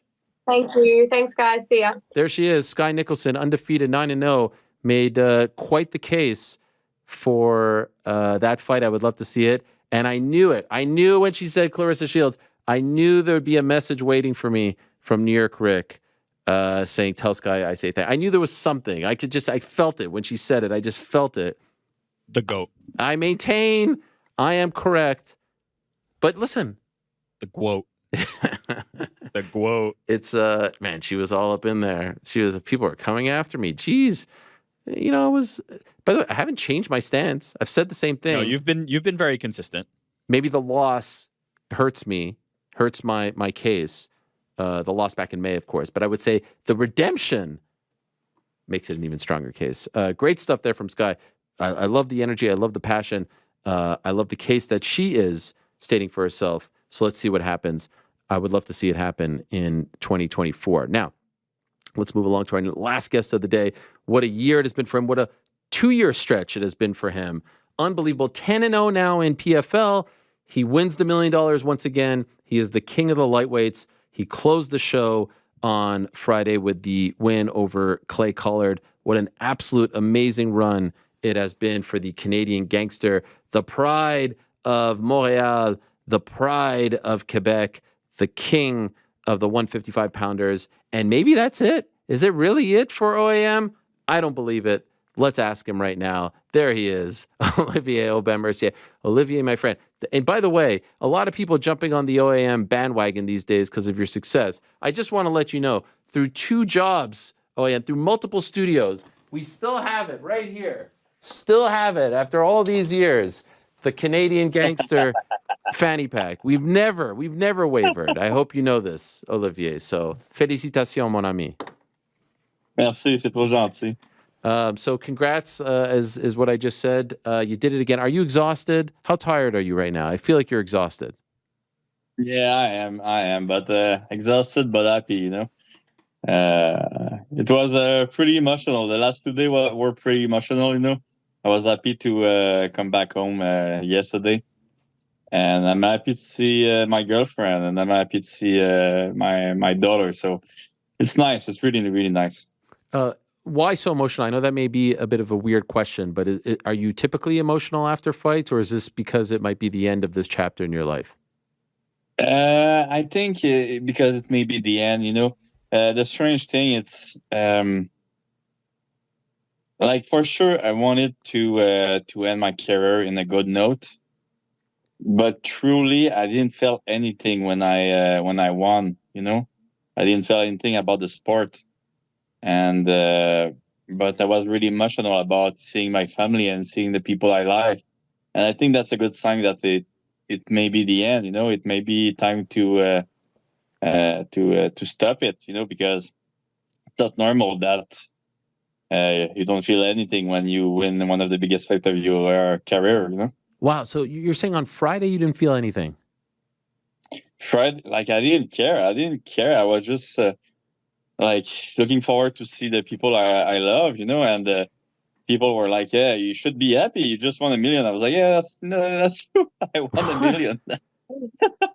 You never felt this way. The all day, the day I fought, I didn't think I didn't think about the million. I didn't think about anything but to finish the career on a good note, and I think it showed that. Yeah, I think this is the end. I know you don't believe me, but I really do think that if I don't start the fire again inside me, like it won't happen. I don't think it's a good idea for me to fight again if I don't have this fire, you know. Sure. And so were you thinking on like Friday morning or fight week or leading up to the fight, this is the last one, or was that a feeling that hit you after the fight? Bro, it hit me last year, you know. Wow. Last year I was like, fuck, I don't know if I want to stop now. And then they called me. They said, "Oh, we have a good fight for you. We have Shane Burgos." And I was like, "Ah, fuck. Okay, let's do this one, and we're gonna see." And I remember, okay, my mom, you know, my mom, she like really respectable, and when I started MMA, she was like, "I don't want you to start MMA because I'm scared of you getting hurt and I'm scared of what's gonna happen," you know. And they came to Las Vegas this year after the Shane Burgos fight, and I told my mom and my dad, like, "I don't know if I'm gonna finish the season. I don't think I'm gonna finish this season this year." Wow. And she told me, "No, come on, 3 more fights, 3 more fights, Ali. You can." I was like, "What? Money changed you, mom." Wow. So where did you find the motivation? It's pretty funny. When I wanted to start MMA, she was against it, and when I wanted to stop it, she was against it again. How did you find the motivation then? Like that's. Oh, there was no motivation. There was no motivation. Really? No, there was no motivation all year. Like I was there every single day at the training. I was there. I didn't want to do it, but I was there. I did my homework, you know. I didn't miss a day, and I was smart about my training. But the motivation was not there. I didn't want to go everyday training, you know. I wanted to stay at home. But you know what? We are athletes, you know. We have to find we have to find something. It's my goal, you know. My life was about fighting. All my life was about fighting. So I knew it was the last year, and so I said to myself, you know what? Like, you're gonna push until the end, and you're gonna go 100%, even though you don't like it anymore, you don't want it anymore. Go 120%, you know. And that's what I did. I've never been that good. I disagree with the last part of your statement, but I understand where you're coming from. Did you feel this way last year in New York when you won? Like, did you think there was a chance last year after that fight that you were done, that was your last one? No, I last year I really thought that I was going to take a little break, because I was tired of the year, like all year, I was like, okay, man, let's take a little break. But then, like I said, they told me, we have a good fight for you. We have Shane Burgos for you. So I was like, okay, let's do this year and see what's up, but it was too fast. It was really too fast. That's the hardest part, It's like you finish a season and then you have 1 month, and then they tell you, oh, you're gonna fight this guy. You have to start training again. Yeah. And then that's it. You have no vacation anymore. So it's that was too fast for me, I think. If I took maybe a little bit more break, maybe I would have like some more juice in me, but not anymore. Like it burned me, Do you think part of the burning is that this tournament is so exhausting, and maybe in this world now where there's this Bellator product where you can do one-off fights and maybe just fight once a year or twice a year max, that would be better for you? Or do you think the candle is just completely out and it's impossible to get it back, the fire? Well, like right now, I don't know, but doesn't feel like it, I feel like I want to be in vacation for a long time and maybe have other project. But we're gonna see. Maybe like in a year, I'm gonna do a GSP of myself. But like the thing is, GSP was able to do it perfectly. But not a lot of fighters are able to come back after a year or two off. It's pretty dangerous for MMA fighters to come back after that. So I'm gonna see. I think I'm smart with those decisions. I know when it's time, when it's not time. And personally, I do feel this is the end. By the way, GSP, legend that he is, 4 years off he took. As crazy as Yeah, it's crazy. Insane. Yes, it's absolutely. I was worried, to be honest. For him? Yeah, of course. Yeah. No, of course. We get older, it gets slower, but I mean, he's just one of a kind.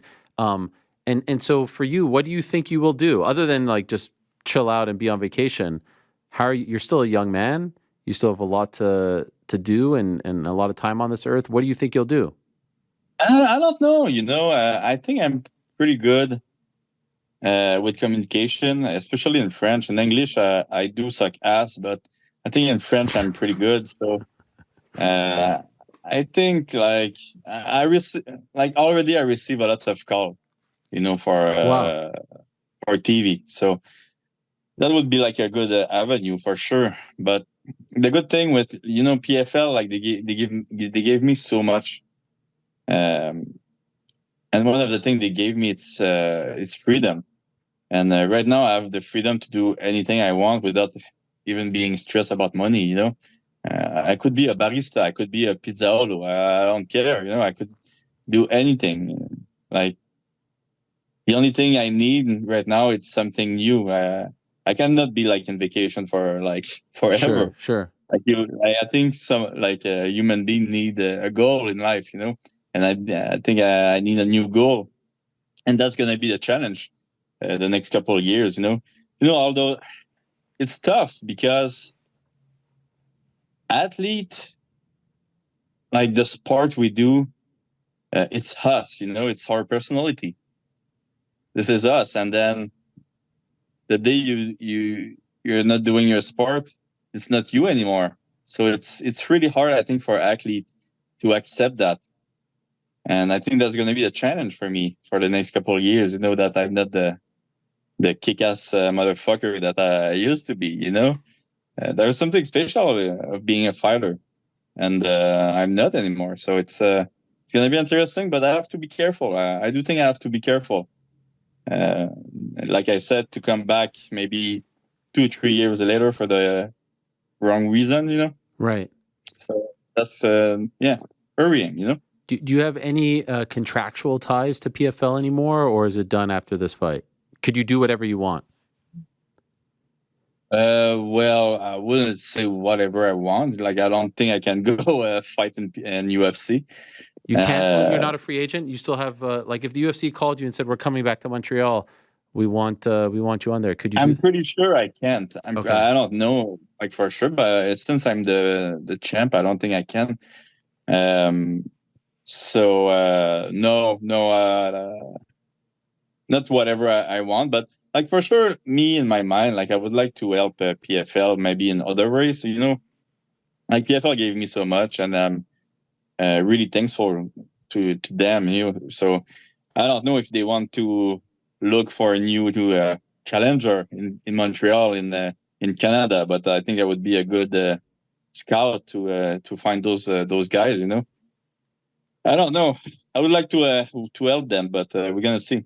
I don't know if regret is the wrong word, but it's been a while since you fought in Canada, over 4 years. Been a while since you fought in Montreal. Any sadness over the fact that you couldn't fight, you know, as you're doing so well now, couldn't fight back home? Yeah, for sure. I'm pretty sad.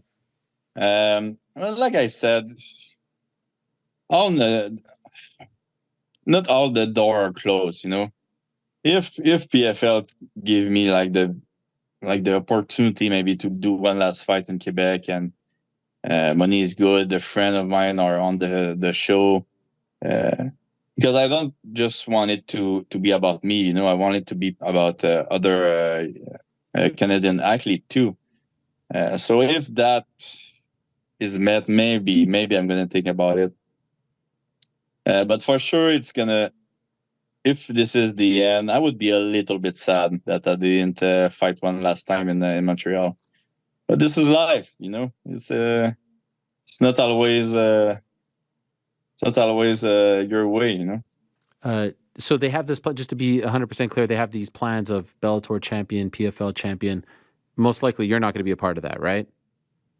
Well, I don't think so. Like, I feel bad because, you know, when they told us about that, like this week, and that was my plan was done. You know, Yeah. I was like, okay.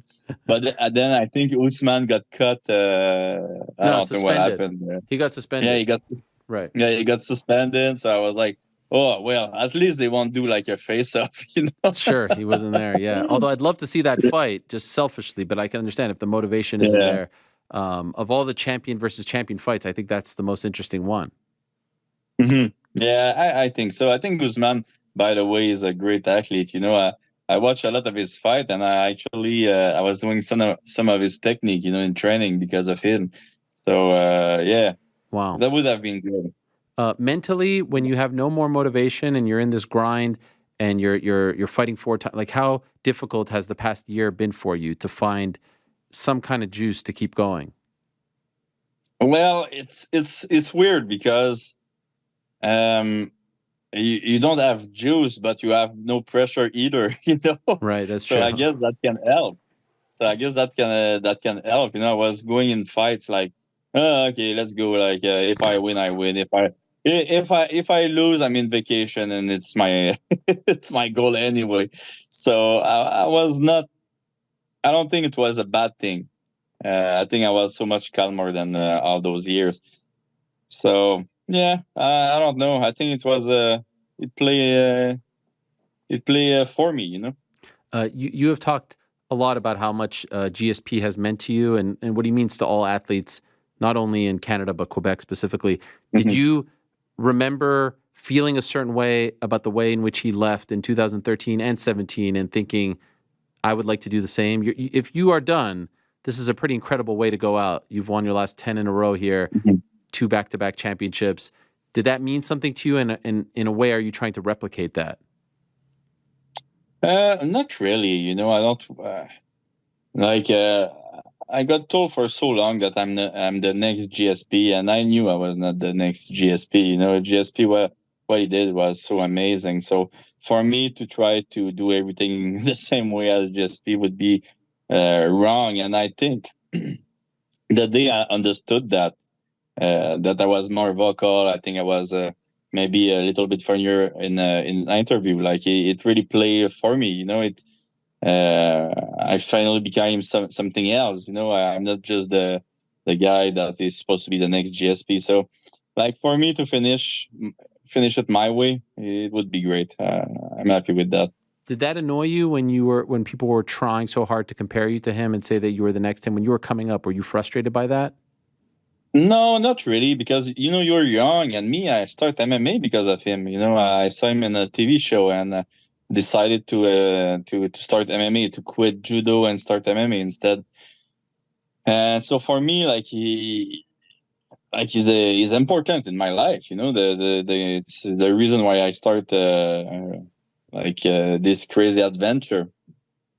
So no, I was not mad at that, but I did feel some pressure when I was younger, though. When you left the UFC a few years ago, did you consider retiring before signing with PFL? Like, was there a part of you that said I was done back then? Yeah, bro, it was a weird time. I said that like a lot of time in the past interview, but it was during the COVID era when I was at that point. So I was training, but I didn't know why I was training. Was I training for a fight, or was I training to go see my neighbor and take his food? Like, I didn't know. I didn't know if it was the end of the world. So, like, it was a weird time, and it's true. I didn't know if it was the end for me in MMA, but I believed in myself, and I believed I was getting better every day. And I continue, and PFL was, like they got me in, and then they gave me my first fight. I got hurt. I had to wait again, and I was like, oh man, am I getting older? I got hurt in my eye, and I was like, I don't think it's normal that I received just a little like punch, and my eye exploded. And the doctor told me like, oh no, that's kids. Kids have that. So I was like, oh, okay, I'm not getting old. If kids have this kind of injury because of a balloon they receive in the face, like I'm not getting older. So, okay, let's take a little break. Let's start again. Then I did my first fight for PFL against Morrison Eld, which I won.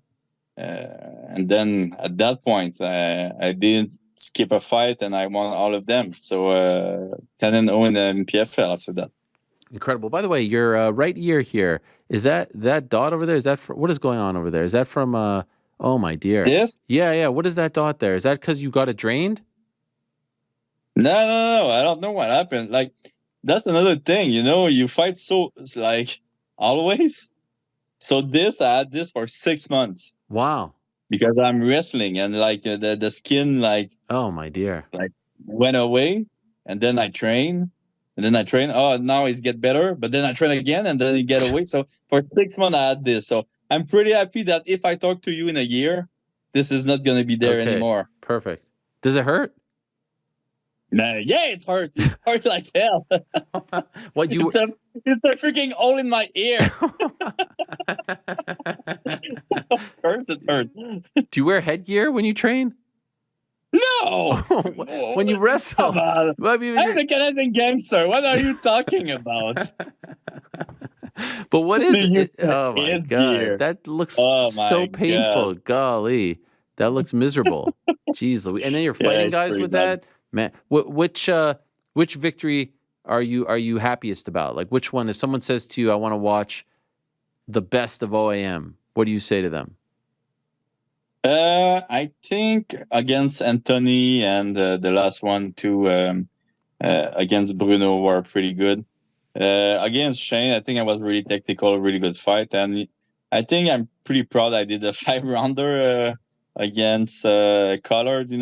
A guy that is known for having a good cardio. And look, I do think that I was better everywhere than Collard, but the only way he was going maybe to beat me if it's is with the cardio.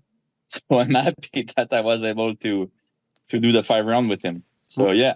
What are you most proud of as far as what you've accomplished in your career? The 2 belt, and the last 8 fights. Like, yeah, I'm 10-0 in PFL, but it's really the 8 fights in 2 years that it's freaking insane, and I said that in a lot of interview. Sorry, you're not the first, but you can be a UFC champion, and you can be a PFL champion, but it doesn't mean that you can be the other one. A PFL champion don't necessarily going to be a UFC champion, and the UFC champion cannot necessarily be a PFL champion because it's so different, and the challenge are so different. So yeah, I'm really proud of that. You should be. What a stretch for Montreal. Alouettes win 2 weeks ago. Then you did you watch that Grey Cup? I didn't, but like during the interview in French, I did a little wink, to the players. But other than that, no, a little Easter egg in my interview there. I love it. Well, congratulations. Well done. Congrats on the win and also an incredible career. I have a lot of love for the Quebecois, and it was great to see you burst onto the scene. And then when you were at this crossroads, you could have went left, you could have went right, you went right, and you've enjoyed incredible success and one could argue the most amount of success out of anyone outside of GSP over the last few years coming out of Quebec. So it's a really beautiful thing. Well done. You deserve the break. A lot of Joe beef, I feel like, in your future. You could just stuff your face now and eat as much as you want. So that's well deserved. Yeah, bro. If you come in Montreal, tell me. We're going to go eat there. I would love that. I would love that. Thank you so much for the time. And we'll talk soon. And happy holidays. And again, congratulations. And congrats on an incredible career, Olivier. It's been a lot of fun watching you.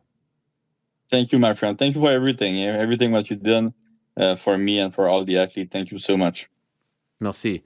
There he is, Olivier Aubin-Mercier, the winner of the lightweight tournament, 10-0 now in PFL. He walks away as champion, just like GSP did back in 2013, just like he did back in 2017 after beating Michael Bisping. What a freaking run. The last 3 fights that this man had in the UFC, Alex Hernandez, Gilbert Burns, and a guy named Arman Tsarukyan, who's headlining the UFC event this weekend against Beneil Dariush. That's an incredible run. Prior to that, wins over the likes of Evan Dunham, Drew Dober, Thibaut Gauthier, David Michaud. Remember, he was finalist on the Ultimate Fighter Nations series. That was Canada versus Australia. Lost to Chad Laprise. Man, I haven't heard that name in quite some time. His last fight was in 2018. It's been a while since we've heard of Chad Laprise. And boy, I hope that there are young fighters out of Quebec and out of Montreal and out of Canada that are watching Olivier have this great success and are inspired, because Lord knows we need some new talent out of not only Canada but Quebec in particular. So great to see the Canadian gangster. What a character. It was fun when Reebok made this for him with the stash. Sad to see him go because he's in the midst of the greatest run of his career. But if you don't got the motivation, you don't got the motivation. And pretty remarkable that he didn't have the motivation and was still winning and won the whole damn thing. Unbelievable. Thank you very much to Cash App for their support. I want to give them a shout out here. Want perks without a premium? Cash App cards offer you the best of both worlds. Discounts and offers for free, because it's not a perk if you pay for it. But the word perk is thrown around a lot these days. So let's outline what is a perk on the Cash App card and what is not. Discounts on your favorite retailers like Target, Nike, Old Navy, Sephora.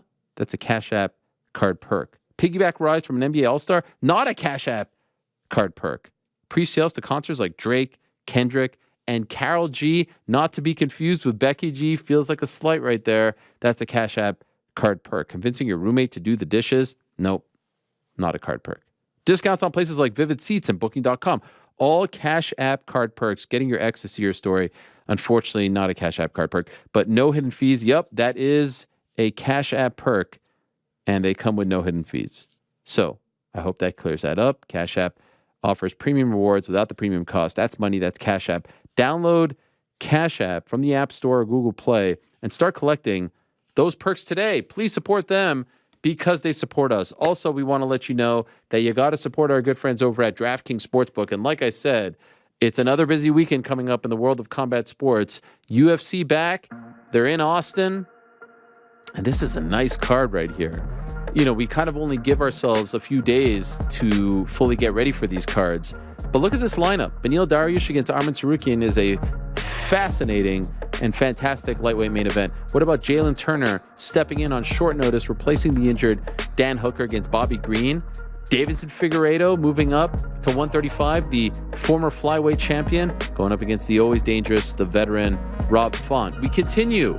Sean Brady against Kelvin Gastelum. Very important fight for Sean Brady. Kelvin Gastelum, obviously, always a tough out. The aforementioned Puna Soriano going up against Dustin Stoltzfus. That's the fight that Joe Pyfer was talking about. We continue. Clay Guida on the card. What about Misha Tate? We haven't seen her in a year and a half. She returns against Julia Avila. Cody Brundage against Zach Reese.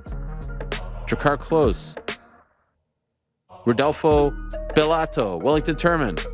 And our good friend, Veronica Hardy. Something for everyone. Not only that, you've got the return of Mick Conlon to Northern Ireland on Saturday afternoon, and the return of King Rye himself, Ryan Garcia, on Saturday night. DraftKings Sportsbook has your back for all the action. This week, new customers can score 150 instantly in bonus bets for just betting $5. Win or lose, you get an instant dub. What's better than that? So download the DraftKings Sportsbook app now. Use the code TheMMAHour. New customers can get 150 instantly in bonus bets for betting just $5 on anything. Only on DraftKings Sportsbook with the code TheMMAHour. The crown is yours. Gambling problem, call 1-800-GAMBLER. In New York, call 877-8-HOPE-NY or text HOPE-NY. That's 467-369.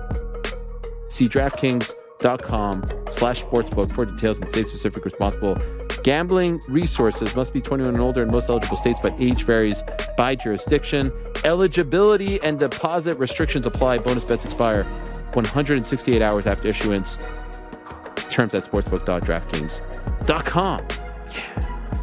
Thank you very much to DraftKings for their support.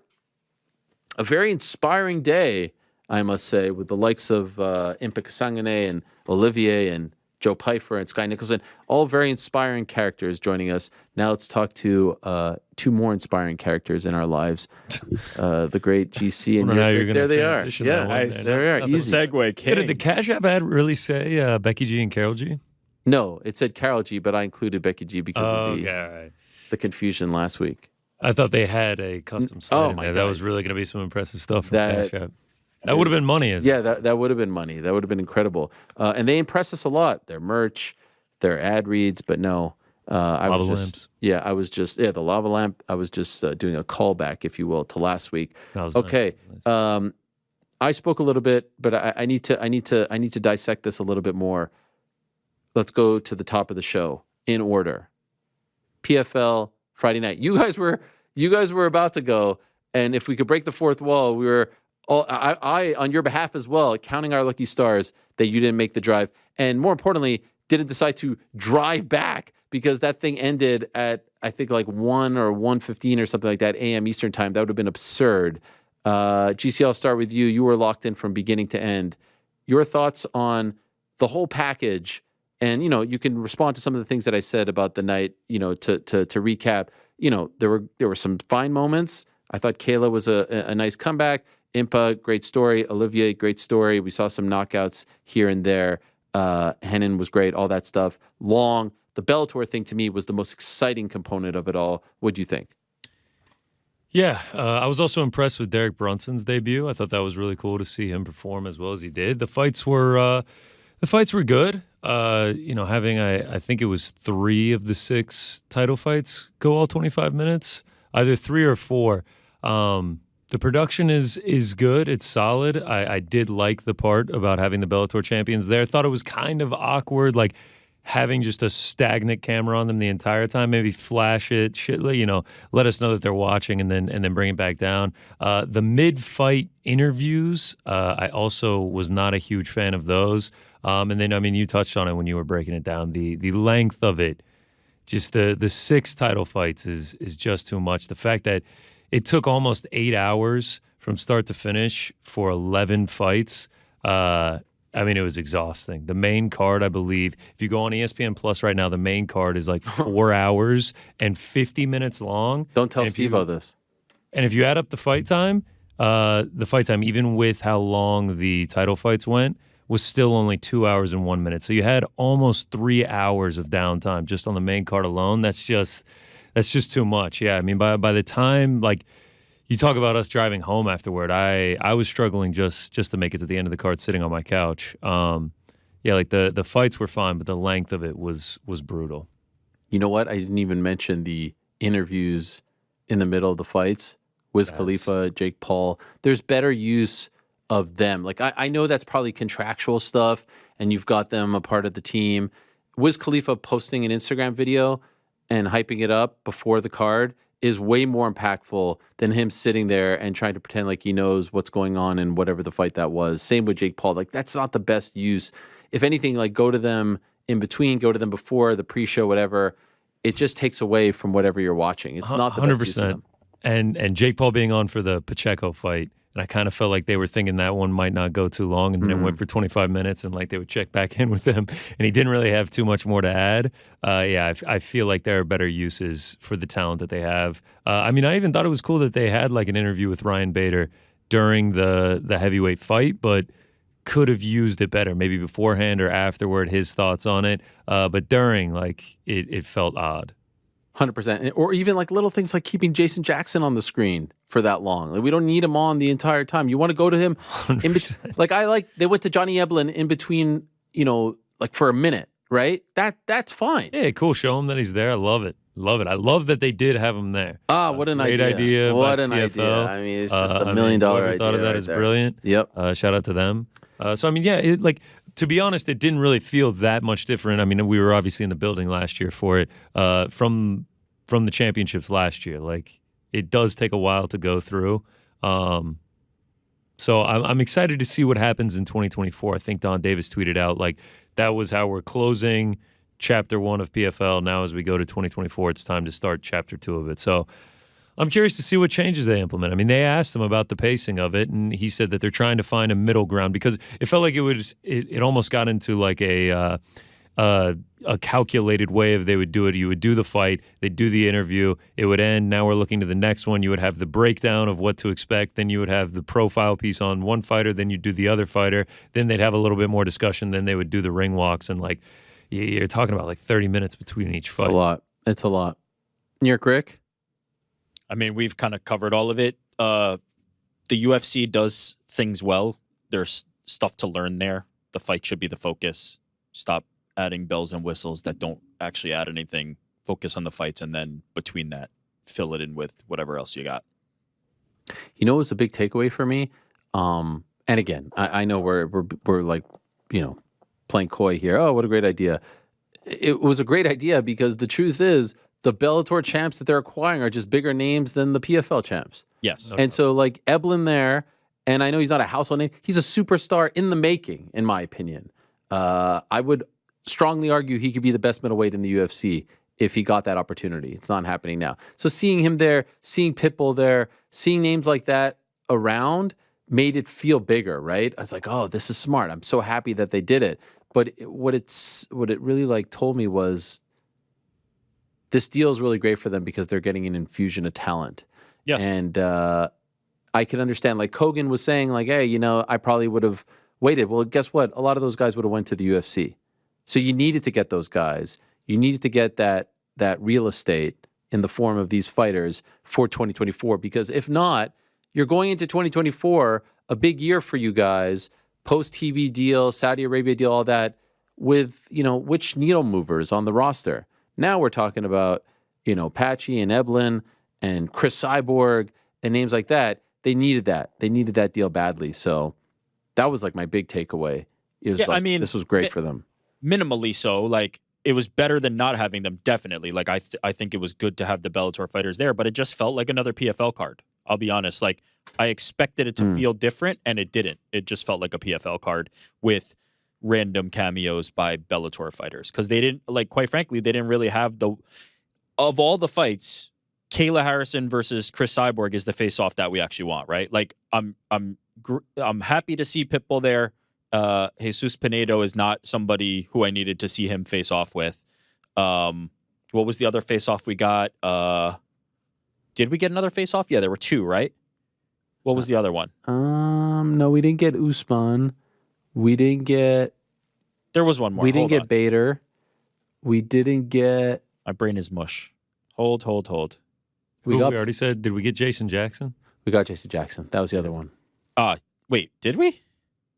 Yes, we got Magomed, Karamov and Jason Jackson. So again, like great, but the one we actually wanted was Cyborg versus Kayla Harrison, or at least Cyborg versus Larissa Pacheco, and we didn't really get it. It just felt like a PFL card, which is what it is. If you're a fan of that, then great, you got what you wanted. If not, it left a little bit to be desired in terms of like, hey, we just closed this big deal. This is the future. It didn't feel that way. So hopefully, as we get out of this season, now this chapter is closed, and get into the coming promotional period and into early next year before their season starts. And they've talked about Don Davis has talked about targeting February for this Bellator versus PFL thing. We start to see the influence of that roster, and start to see the influence of the sale, and start to see the influence of having bigger names on the roster. Yeah, it's going to be interesting. I just have to say my biggest takeaway is like if you don't make Kayla versus Cyborg, if it's right there and you do Pacheco versus Cyborg, that is extremely silly. And I'm trying to be kind. But this is what I think I said this last week. Like, it feels too obvious now. Like, there's going to be a way to mess this up now. That's the biggest crossover fight that they can make. I don't know what the better word is. Promotional versus like that's the one, right? Yes. Am I missing one? No. That is the one. So. That is the one. Like that will be, and it's the one where they have somebody who you could arguably say, okay, this person is as big in a promotional sense, right? Or at least closer, in a promotional sense to the Bellator equivalent. They don't have somebody who can match star power. Like real heat there too, and there's a real fight to be made. Oh my God! Yeah, years. It's obvious, but I feel like all the zigging and zagging at this point makes it. I'd like to think that he threw that out there just to sort of like take the temperature, but Cyborg seems to be playing coy on it too. Yeah, but I mean, Kayla Harrison's calling out people but not saying their names. Like, nobody seems to want this fight. No, I mean, she said it without saying it. Okay, so why not say it?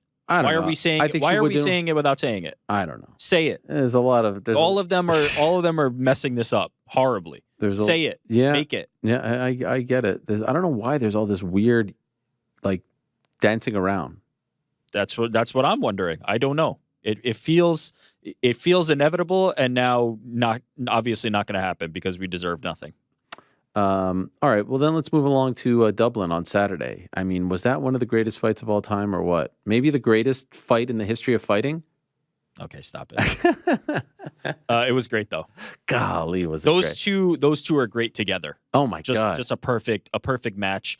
They were the round would start and they would just go like head down. There was no time off taken. It was unbelievable. It was mesmerizing, and it gets frustrating sometimes when you talk about these things in glowing terms and people are like, you're out of your mind. Like, I'm pretty sure you didn't watch. If there's nothing that possibly could be said negative about that fight, other than if you're like a Chantel Cameron fan, you're like, oh, she was leading with her head or she was grabbing this and that. But in terms of the action that was on display, not only that, the action, the crowd, the stakes, right? If Katie gets knocked out, maybe that's it. There was so much to that fight. I was mesmerized. I truly was. I enjoyed everything about it. There was like little to no clinching until the last couple rounds. That I don't know about. Katie was a little clinch. The Cameron fans were all upset about it, and I get it. Yeah, she was clinching a lot. Right. We'll call it what it is. That said, I thought she won very clearly. At the end is when she like really started. I mean, the last two rounds were essentially clinching the entire time. Yeah. But for the first 8, there was a lot more action. Look, I really like Cameron a lot. I mean, she's a fun fighter to watch. Yeah. But I've been talking about Katie and my admiration and respect for her for a long time. I believe that was a knockdown in the first round. It was definitely 100% a knockdown. I really think she punched her. She did not step on her foot. I know that's the argument. Yeah. But like I've probably watched it like 20 times now. Like the Zapruder film? Slow motion on the foot. There's just no way her foot could have gotten that deep while being on top of Katie Taylor's. I think we were clean there. And she punches her and she falls back and she goes down. I don't know how you... I see why like the ref in real time Thought it was a slip, but it should have been counted as a knockdown. I thought that the ref thought that it wasn't necessarily a slip, but that he did, or that she did step on her foot. But if you look at it, Right. look side by side, I think it's the way she fell was a little bit awkward. Yeah, she throws the hand Yes. back like she did have her foot caught under it, and then she kind of got the force of the punch pushed her back, and that's what made her fall. But It resembled a slip, even if it was a knockdown. Sure. Right? That's the way to say it. Have you shown this to Rick, though? Because when we were texting during the fight, you thought unequivocally in real it was- time, I thought it was a slip for sure. I rewatched it with him, showed him how deep Chantel's shoe is. He's come around to agreeing. Yeah. Oh, okay.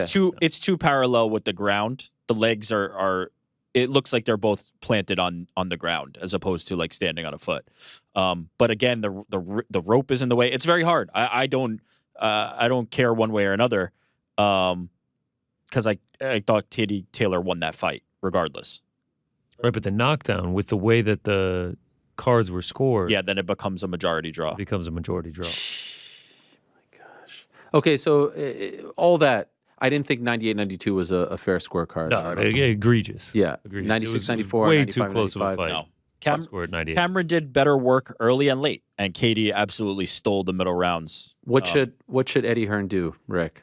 What should they do with Katie Taylor now? Whoever will fight Katie in Croke Park in Dublin. That's the There one. it is. There it is. Someone had a next great one up. tweet. I think it was Kaposa.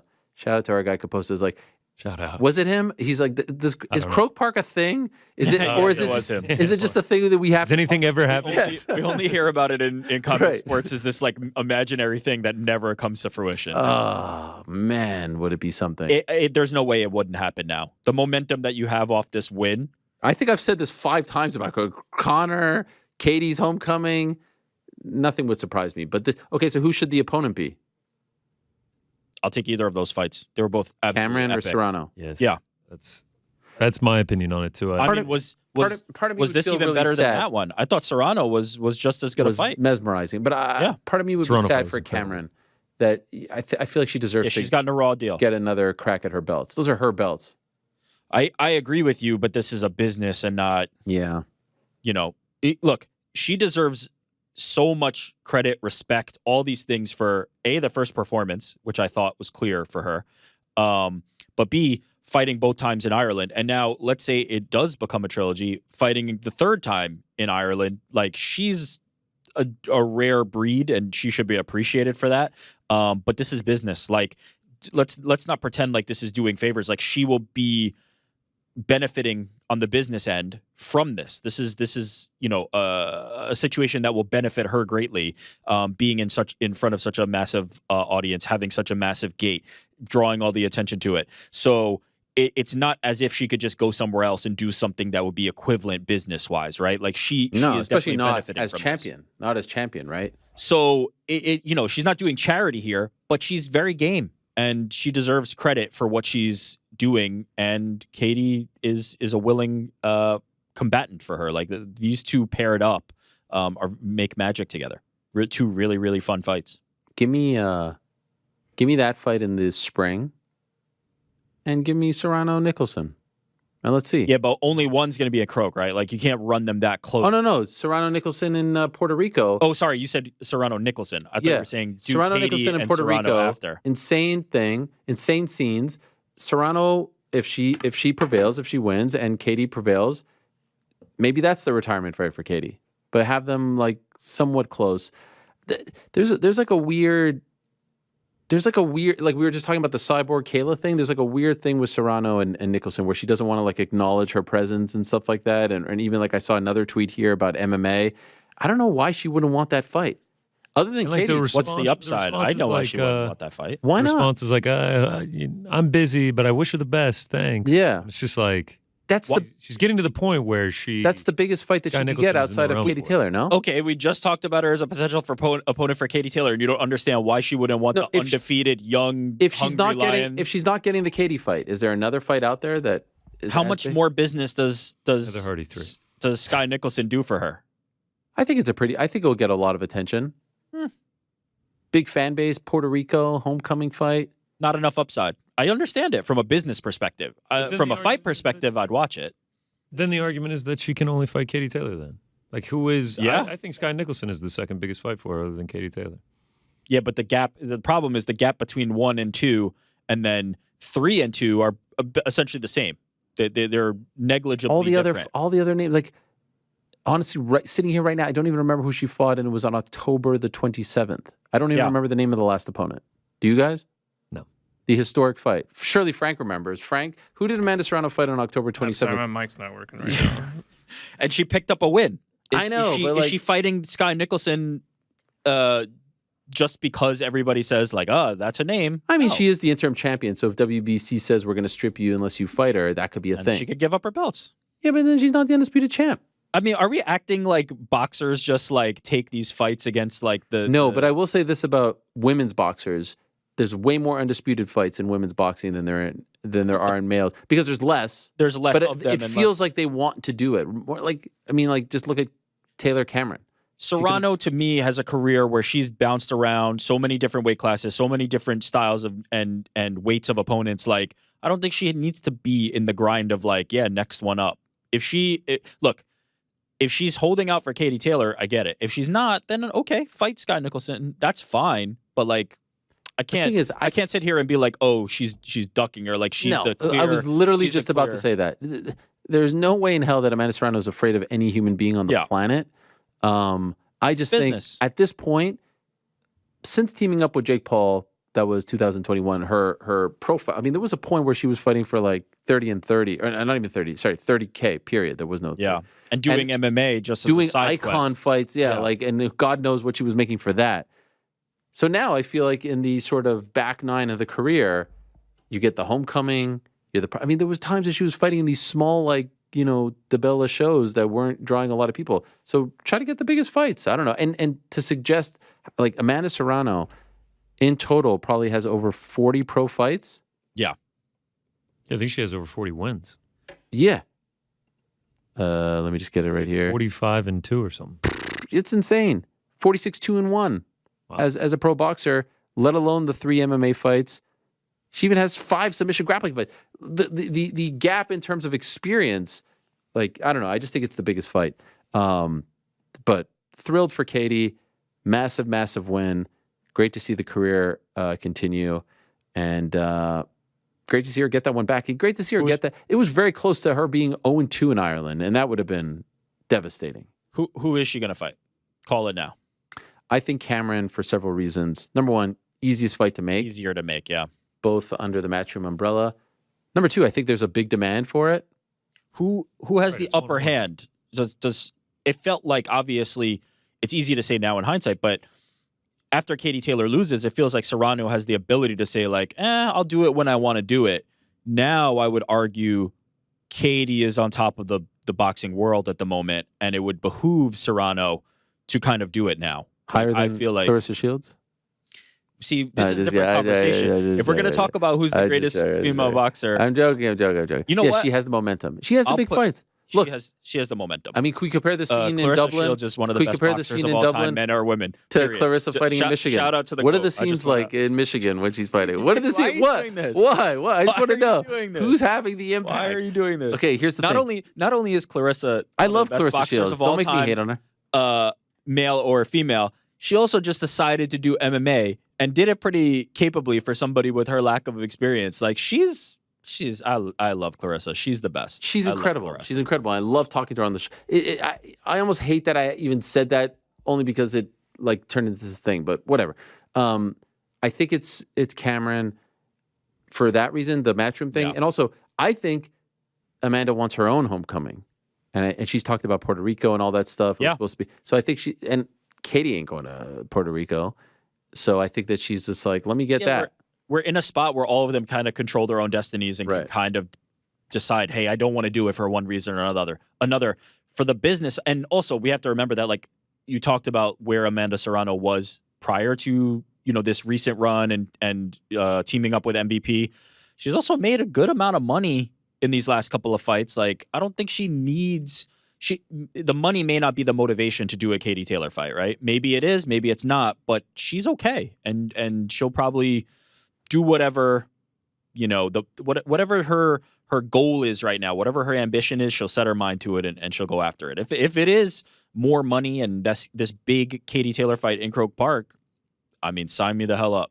That would be epic. Oh my God. And I would say to any Irish fans out there who may be down on the state of Irish MMA, take a look at Irish boxing right now. That Paddy Donovan is an up-and-coming star. Gary Cully gets to win. Thomas Carty's great. He's a training partner of Johnny Walker. So there's something to be excited about as far as Irish boxing is concerned. Of course, the history there is much deeper than MMA. Could we go to Chicago now? Yeah. I mean, what a scene this was. I watched from start to finish. Waiting for this. You texted me saying, oh, what's going on with Survivor Series? And I mentioned to you there's been some talk of Punk. Didn't really know. And if I had to bet the house, I wouldn't. It just seemed like for those that don't know, like about 10 years, actually it was 10 years ago, I think today, CM Punk did a podcast interview with Colt Cabana, who at the time was his best friend. And he unloaded on WWE and talked about how they didn't treat his staph infection, all this stuff. And that was pretty much the beginning of the end. And then he goes to Royal Rumble. And then he pretty much walked out on the company and did the interview with me in his house right after. No, it was right before he walked out. It was we were there for the late January UFC on Fox in 2014 in Chicago. Benson Henderson against Josh Thompson was the main event. Yes, he was once a fighter, a very good one too. And then we interviewed him on Casey and we interviewed him either on I think it was the Thursday night, and then Royal Rumble was on the Sunday, and then he walked out. And now, after everything was said and everything done, that he comes back to WWE in Chicago. I'm honestly shocked. I can't believe that it happened. Insane. This doesn't happen in other sports, right? Only in pro wrestling does this shit happen, where people are like, I mean, in MMA, kinda, I guess, right? Like, what's the equivalent? I was going to say, give me the context for what this is. I saw one tweet that compared it to Ngannou coming back to the UFC, and it got thousands of likes. So I thought that was no way, not even close. Equivalent. I'll say that first of all, that's way too fresh. Second of all, that didn't get litigious. This got litigious. They sued him, and I hope my details are correct here. It's been a while. They served him papers on his wedding day, and that really pissed him off. The week of his second UFC fight against Mike Jackson in Chicago, remember he was in court that week. Yes, finalizing this the week of the fight, which unfortunately for him he lost. But then it got turned to a no contest, I think, because of the cannabis. Who would it be? Who'd it be? I don't know. What are some of the famous bygones be Randy bygones? Couture in the UFC. Randy coming back to the UFC would probably be. But as an active fighter. Yeah, to fight.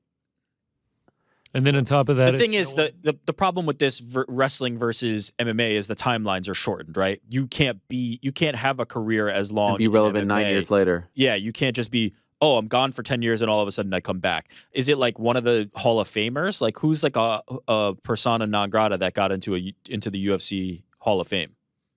Would it be like Shamrock getting into who would this be equivalent to? I can't think of one, but it wouldn't be active because the time frame is too short for how long. Couture was a deep rivalry. Him leaving, but then he came back. Remember, he came back against Brock.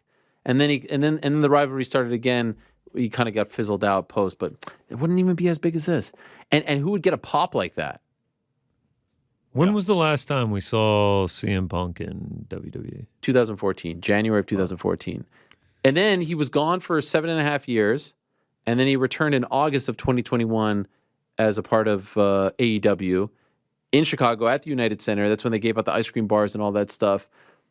I will say he became a panelist before the pandemic, maybe a few months before the pandemic. It was like 6 or so months, if my timeline is correct. When WWE did their deal with Fox, they had a weekly sort of magazine show called WWE Backstage that they shot out of the studio in LA where the UFC on Fox stuff used to be. And then they hired him, and that was a huge deal because he was completely out of pro wrestling. I remember that. He hated pro wrestling. The feelings he had, he never wanted. That's part of the reason why he came to MMA. He never wanted to do anything related to pro wrestling again. Forgot about that. And then he showed up on that, and then I was like, holy shit, he's showing up on this. Like, he's still talking about the product. So that's like one step. And then he returns to AEW, and then he has that run in AEW from August of 21 to August of 22, which culminates in this press conference where he shits on everyone and he says the executives can't, run a Walmart and all this stuff. And he's sitting next to Tony Khan. And then he is pretty much persona non grata for a year. He comes back earlier this year, and then he has another falling out, and then they release him. And then here's Nick Khan scooping him up. I think this is a massive blow to AEW. And I mean, if you're in the locker room, I don't know. It's interesting because WWE is on fire right now. They are on fire. So I saw there were some people saying like, oh, don't ruin the chemistry, don't ruin the locker room, don't ruin the vibes. But I don't think he's going to be that way back there. That's just my opinion. And I don't think they're going to use him every week like AEW used him. You know what I mean? Yeah. And this was in Chicago. And like Chicago. That's his spot. Allstate. Full government name, Chicago made. Chicago made. I mean, originally the rumor, he's never actually confirmed. The original rumor was Chick Magnet. Then it was Chicago made. And now it's just CM. You said it was a blow to AEW, but it's almost like unavoidable, right? Because they can't have him back. There's been too much there. So like it would have had to be he rides off into the sunset, but WWE snatched him up. And so just to be clear on this, like you said, the copyrights ran. So like this is at the very end of the show. Very end of the show. Think it's over, and they bring him out. It's like a thing in WWE. Like when the pay-per-view is over, when the copyright thing comes up, the little bug. Okay, so this was a pay-per-view. This was a it's pay-per-view. Yeah. Well, actually, it's a premium PLE, live event. PLE now. They call it a PLE because on Peacock you can't you don't do the $50 anymore. You just get it with the subscription. So the copyright goes. They go to the wide shot, and you're like, all right, it's over. And they did that once before last October with the return of Bray Wyatt, and then that music hits and the place. I mean, did you see the clip? No, I still haven't seen the clip. You still haven't seen the clip? The place went fucking apeshit. The place went. You got to see the clip. You would love. I'll watch the clip. I'll watch the clip. The clip is unbelievable. I felt like the fans watch it right now. Gripped him a little too strong. If I'm they were loving it. I wanted a beat more. It like ended like I just wanted a morsel more. But I guess that's the brilliance. I'm not like a weekly viewer or anything. I wanted more than like just walk out. I was like, where's the future? Now he's showing up at Raw tonight. Raw tonight. Him and Randy Orton are back. And you know what's the great thing about this? Everything's been blurred. What's a shoot? What's a work? So there's the clip of Seth Rollins. Oh God! Flipping him off. Shoot work. There's Rhea Ripley flipping him off. What do you mean shoot work? That's the most obvious work of all time. Drew McIntyre went to the locker room. Yeah, he's upset. Shoot work. For a mark. If my sources are saying the Drew thing's legit. I think the Seth thing legit in what way? What's the legit? They're upset.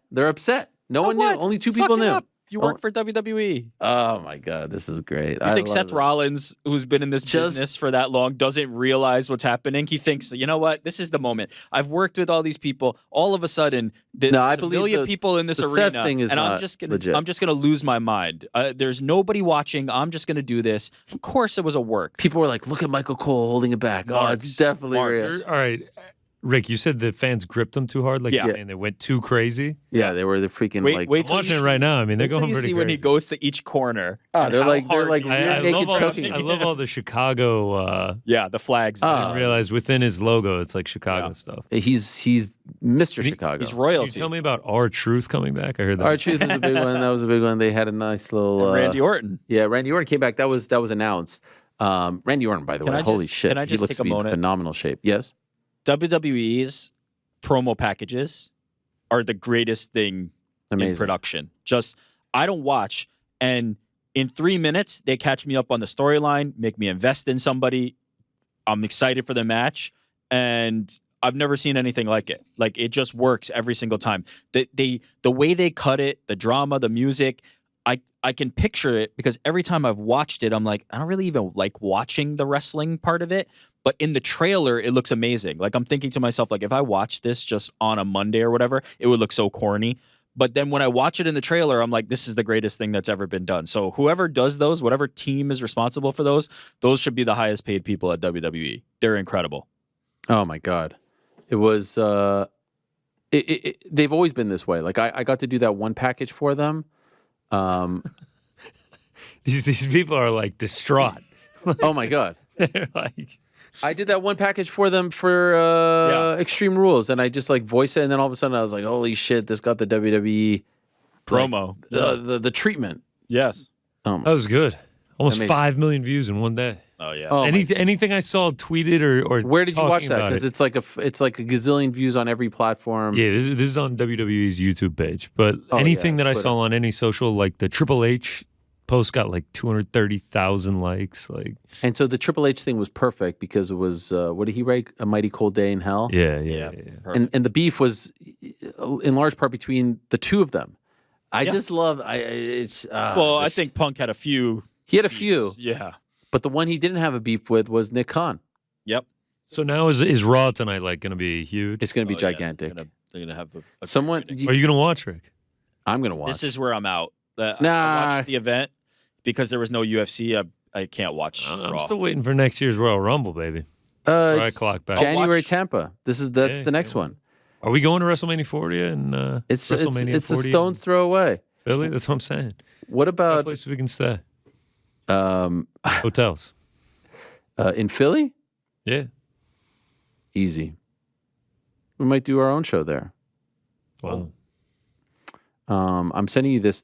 So the tweets afterwards, because the funny thing about when Nick Khan took over as president of WWE, everyone shat on him because they blamed him for all the, all the layoffs and stuff like that. And who knows? I don't know who was in charge of what. But the tweets yesterday, like praising him for this return, were pretty amazing. I sent you one, Connor. This one was pretty good. If you want to pull it up in a moment, it's the one. He's vetting it now. It's the one where Tony Khan and Tony Schiavone are cutting a promo on him, and he says, Where he says there's only room for one Khan, right? Yes, in the wrestling business, and it's me. That's great. Can we put that up? Can we put that up? Yeah, if you give me a second, I can. Someone puts so the caption for the tweet is Nick Khan been putting up MJ numbers since this promo. No, but isn't it a thing? Like, honestly, didn't AEW strike the most recent blow before this? Right? They took Edge from WWE. That's not unless the I'm recent- mistaken. Oh no, what was the most recent? Cody one? Rhodes. That was after that. No, Cody Rhodes was 2 WrestleManias ago. Oh, so that is the most recent one. Oh, most recent, but this started long before that. No. The most recent, I'm saying. Like, what was the score heading into this is what I'm saying. And then Oh, WWE took, Jade Cargill. yes, Yeah. Jade Cargill. So that was a big one too because she was like a homegrown talent. Yeah. MJF obviously is a massive name, but yeah, I mean they also got Daniel he didn't Bryan. switch. No, he switched? didn't. No, he Oh, didn't. okay. But he's talked about his desire. Yeah. 20. I mean, he's been on this show 2024, Right. baby. Daniel Bryan went over. That was a bit of a surprise. But these are a while ago. Moxley. Moxley, and those are The kind of recent ones is Edge. Edge is the most recent And- one, but like this is seismic. No. This is but the difference is they didn't want him for all intents and purposes. Edge had. I think Edge is a incredible talent, Hall of Famer, one of the greatest of all time. It felt like there was nothing, and he said it himself. There was nothing left for him. I think people, you have 10 years now of bad blood of CM Punk, the pipe bombs. Remember Vegas pipe bomb? Like just not knowing where this is going to go, who he's going to feud with, what he's going to say, work, shoot. It's all just great. It's all just great. And I'm sure the Freakazoids are all upset about it and all that.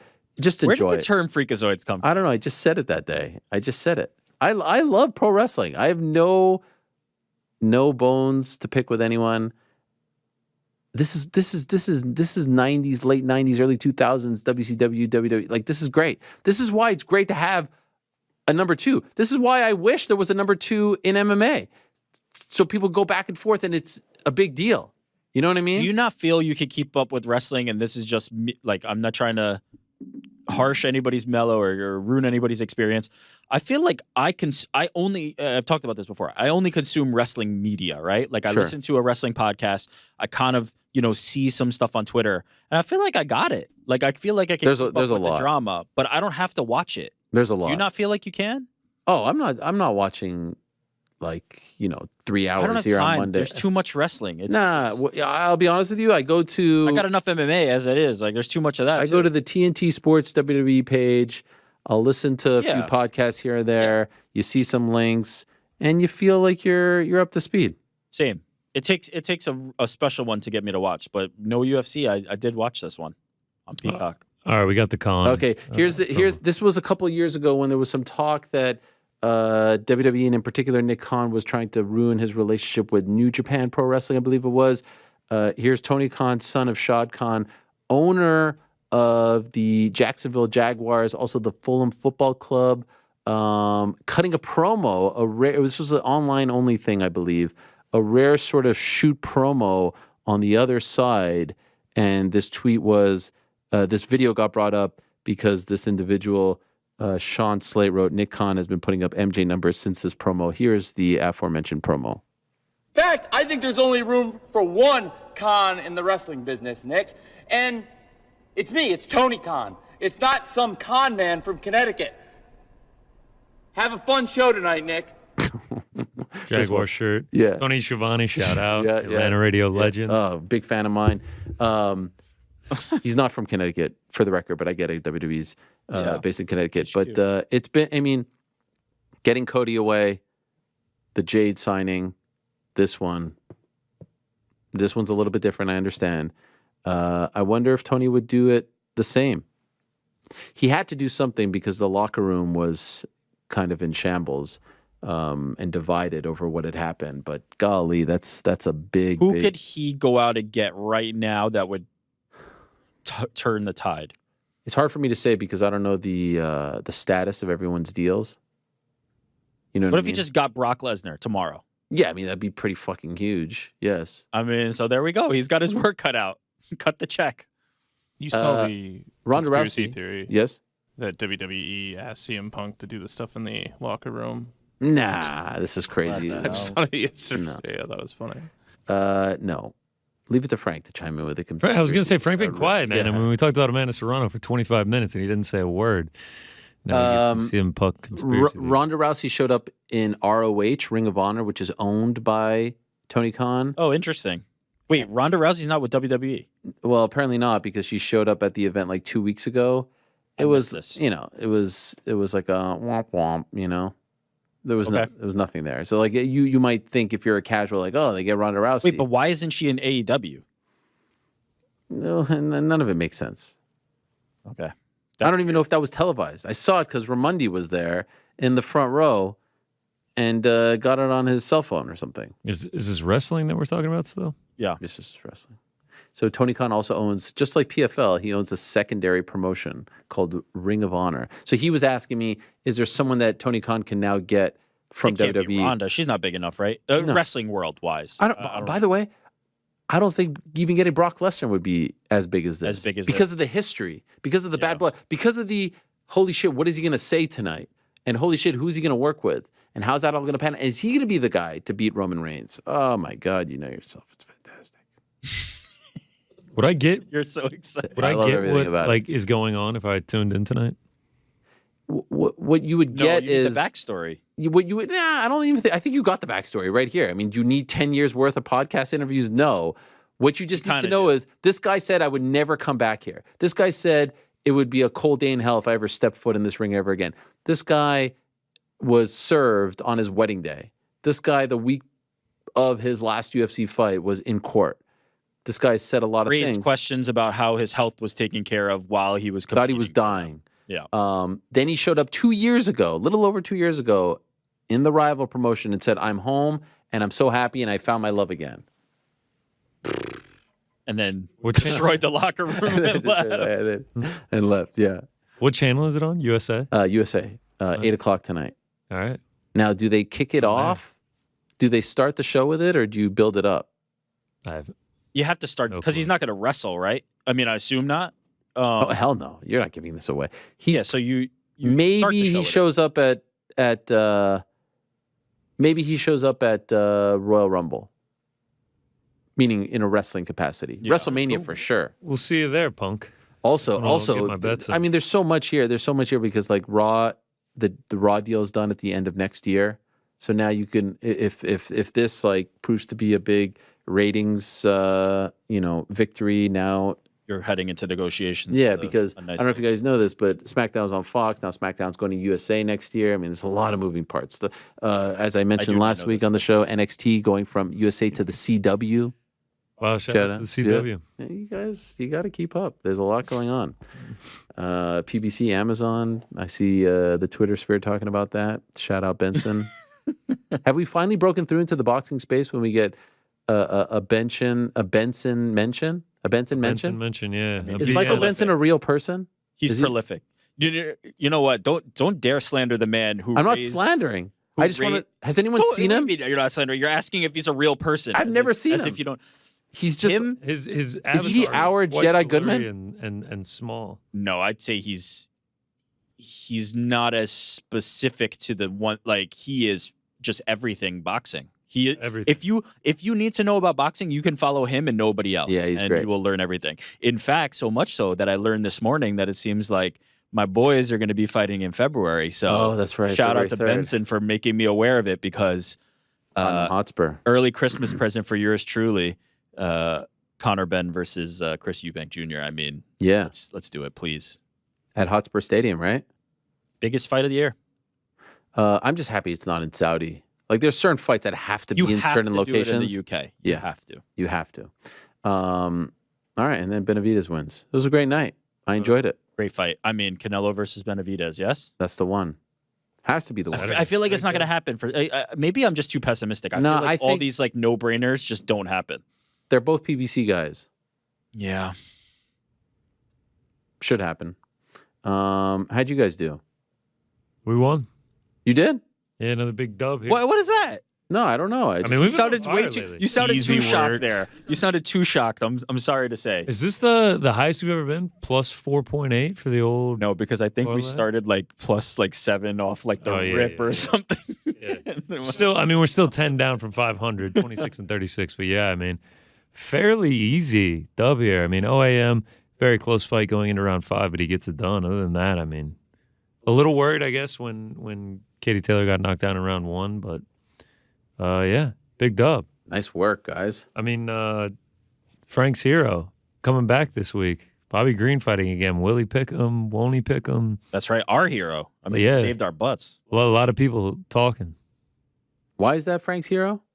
He Bobby picked Green him Literally the best. picked in him the like Parlay plus Boys. 320 in the Parlay Boys. Oh, a few okay. weeks ago against He Grant thought Dawson. he was a favorite and picked him as a 320 dog and nailed it. Nailed I mean, it. it was incredible. The man. I mean, the guy's digging in the tape. He knows. He knows. So good on Frank and good on the Parlay Boys. I mean, it feels like ever since we've had Juliana join the crew, he's Killing on it. fire. Killing On it. fire. Love to see it. My picks, Yes. PFL, a lot of picks there. A lot of Wow. picks. 7-5 on singles, 1-1 on the parlays. Felt like we left a lot on the table. I had Pacheco by knockout. Thought we were going to get that a couple times over. Unfortunately, did not. And then, I mean, Nicholson Wildheart getting the KO there. Killed you. this parlay. You Told did you. tell me. You did tell You me. did tell me. Yeah. You told me. What was the statistics across amateur and pro career if you had taken her by stoppage? No, fight? listen. You'd still be down like 13K. No. Final results. Another winning week. 17 of 19, 16 of 18, something like that since July 1st. I mean, can't keep up. It's been so long at this point. I mean, we are really running on a heater. And that brings us to the final recap for the month of November. And what do you know? I mean, I don't know what it is. November has become my month, not only this year, but last year too. Clean sweep across the board. Once I know the pressure is on and I'm donating my winnings to charity, I just take it up a notch. November, last 2 times, 8-0 across the weeks. I've not had a losing week in November since 2021.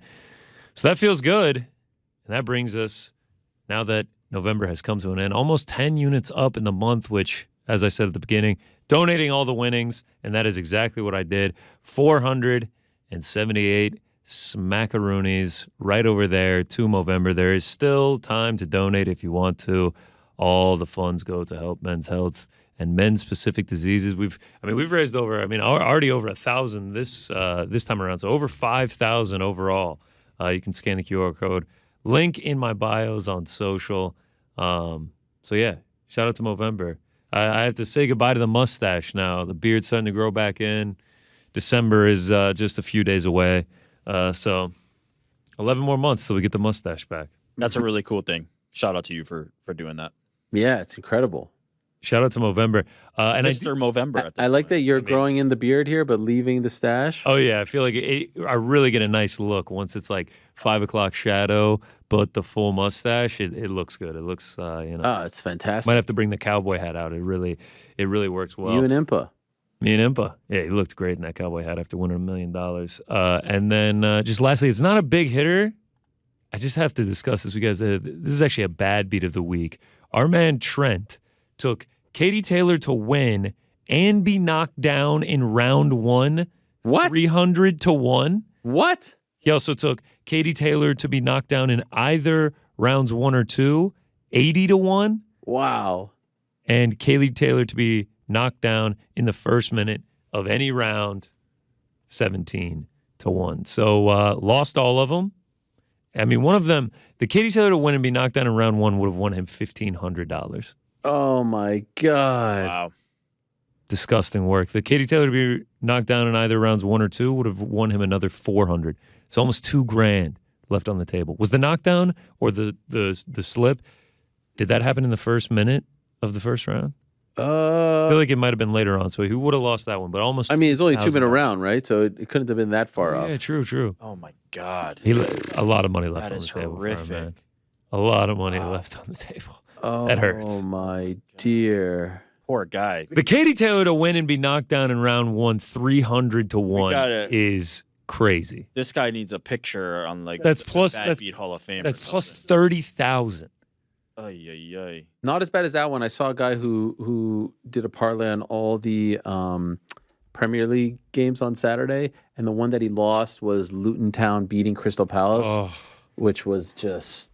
I mean, Luton Town, Rick, is not exactly one of the best teams. Okay. Out of Crystal relegation. Palace is? No, but I would think most people thought that they were at least going to. Right. It seemed like beat a sure them. thing. Yeah, and that's the one he lost on. That sucks. Anyway, that's money, That is money.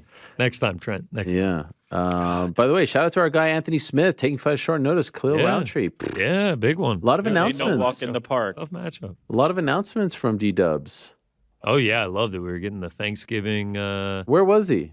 I felt like he was at his house for Thanksgiving. I mean, he Just had out in the back? decorations up, the lights. Well, yeah. didn't he say, unless I'm mistaken, somebody will correct me. I think he said here in Austin, didn't he? Yes, he did. So He did. that would mean he's in Austin. He's probably got a house there. In Austin? Or maybe visiting buddy Joe Rogan. Who knows? It could be. Didn't look like Austin. He said here in Austin in the video. That's all I remember hearing. Get there a week early. He's got to get ready for fight week. UFC But here in Austin for what? Because Anthony Smith is not in Austin. He's the following week. No. He said that in the Jalen Turner announcement video. Oh, okay. All right, fine. Really? All right. Fine. Anyway, thank you to Cash App for their support. Cash App wants you to know it's not a perk if you pay for it. That's why Cash App cards offer you the best of both worlds. Offers and discounts without the hidden fees with incredible perks like discounts on Vivid Seats and Booking.com or card customization so you can match your card to your hat. Cash App cards offer premium rewards without the premium cost. That's money. That's Cash App. Download Cash App from the App Store or Google Play and start collecting those perks today. Good Thanksgiving, guys. Great Thanksgiving. Did some tabletop gaming with Frankie. Really? Yeah, I got a picture of it, actually. Wow. Look at us. There it is. Tabletop gaming. What is this game? Explain this. Oh, God. It's going to take a while to explain. What is it called? fun. Life? So it just looks like cards. It doesn't look like. It's played on a it's- tabletop. Yeah, it's expansive. It was played on a tabletop. We were sitting down. Frank's breaking out all these rules. I was like, yeah, we got to go in 18 minutes. He's just like, all right, I won't get too far. What's it called? The Crew. Oh, I thought you were talking about the crew in the picture or that was playing. It's called The Crew. Wow, never heard of that. Yeah. We actually played 2 games. Another one called Flux. Yeah, we don't need to talk about the other one. I won both times, so him and his wife quit. Wow. Frank. They rage quit in a tabletop game. We which let is him- something I never thought I'd say. Let him get the illusion of success so he would stay committed to playing. Where was And this? then he beat you again. So It was at my house. Oh, wow. It was nice. Frank, you get an invite or what? It's an invite to all. Thanksgiving. I was with my daughter on her birthday, so I wasn't coming in. Just your daughter? Well, it's her birthday. Thanksgiving is her birthday, so we had family over. What about that? I saw a great interview with New York Rick on the Found Generation podcast. Oh, my gosh. If you want to learn more about what makes this man tick. I mean, 2 weeks ago, Do you great feel one like it was? I feel like you learn more about Troy than you learned Nah, about it me was in great. the interview. Just the way your mind works. Yeah. I mean, I thoroughly enjoyed it. I listened to the whole thing before we even got in. It felt like I had spent an entire day with Rick, and then I got to see him. I was like, "Hey, what's up, man?" Great stuff. Check it out. Is this good? Is this bad? No, this was great. I enjoyed it. The both interviews I liked. The one with GC 2 weeks ago, and then the one with you. Great stuff. Yeah, if you're a fan of this show, go check out the Found Generation. Troy, TST to the Initiated. He has a podcast, and both myself and Connor were on it. All right, gents. Time to go. God bless. See you Wednesday. Frank, very quiet today. Is everything okay? Everything's great. Wow. Went to the music before I even asked for it. No. You have I a can plane to tell. catch? Mad about losing in Flux. No one loses at Flux. That was the... Simply- Sometimes I sit here and I'm like, is he going to play the music? This time you just went for it. Yeah. You okay? Yeah, man. I could stop it. Is there anything more annoying than someone being like, is everything okay, man? I mean, like... And then when you're like, I'm fine, and then they double down, like, are you sure? Are you sure everything's okay? Because... All right, everything's okay. Did you have a good Thanksgiving? Oh, thanks for asking. Yeah, it was nice. It was nice. Had the turkey. What pie ended up showing up? Pumpkin pie. Have to say, quite nice. Did you mention? Absolutely I was not. wishing there was a no, pecan. absolutely not. Let's move on. It was all good. It was all good. Pecan, pecan. I have determined that I like the cranberry, the stuffing, all the other stuff much more than the actual turkey. Good call. But do you only eat white meat?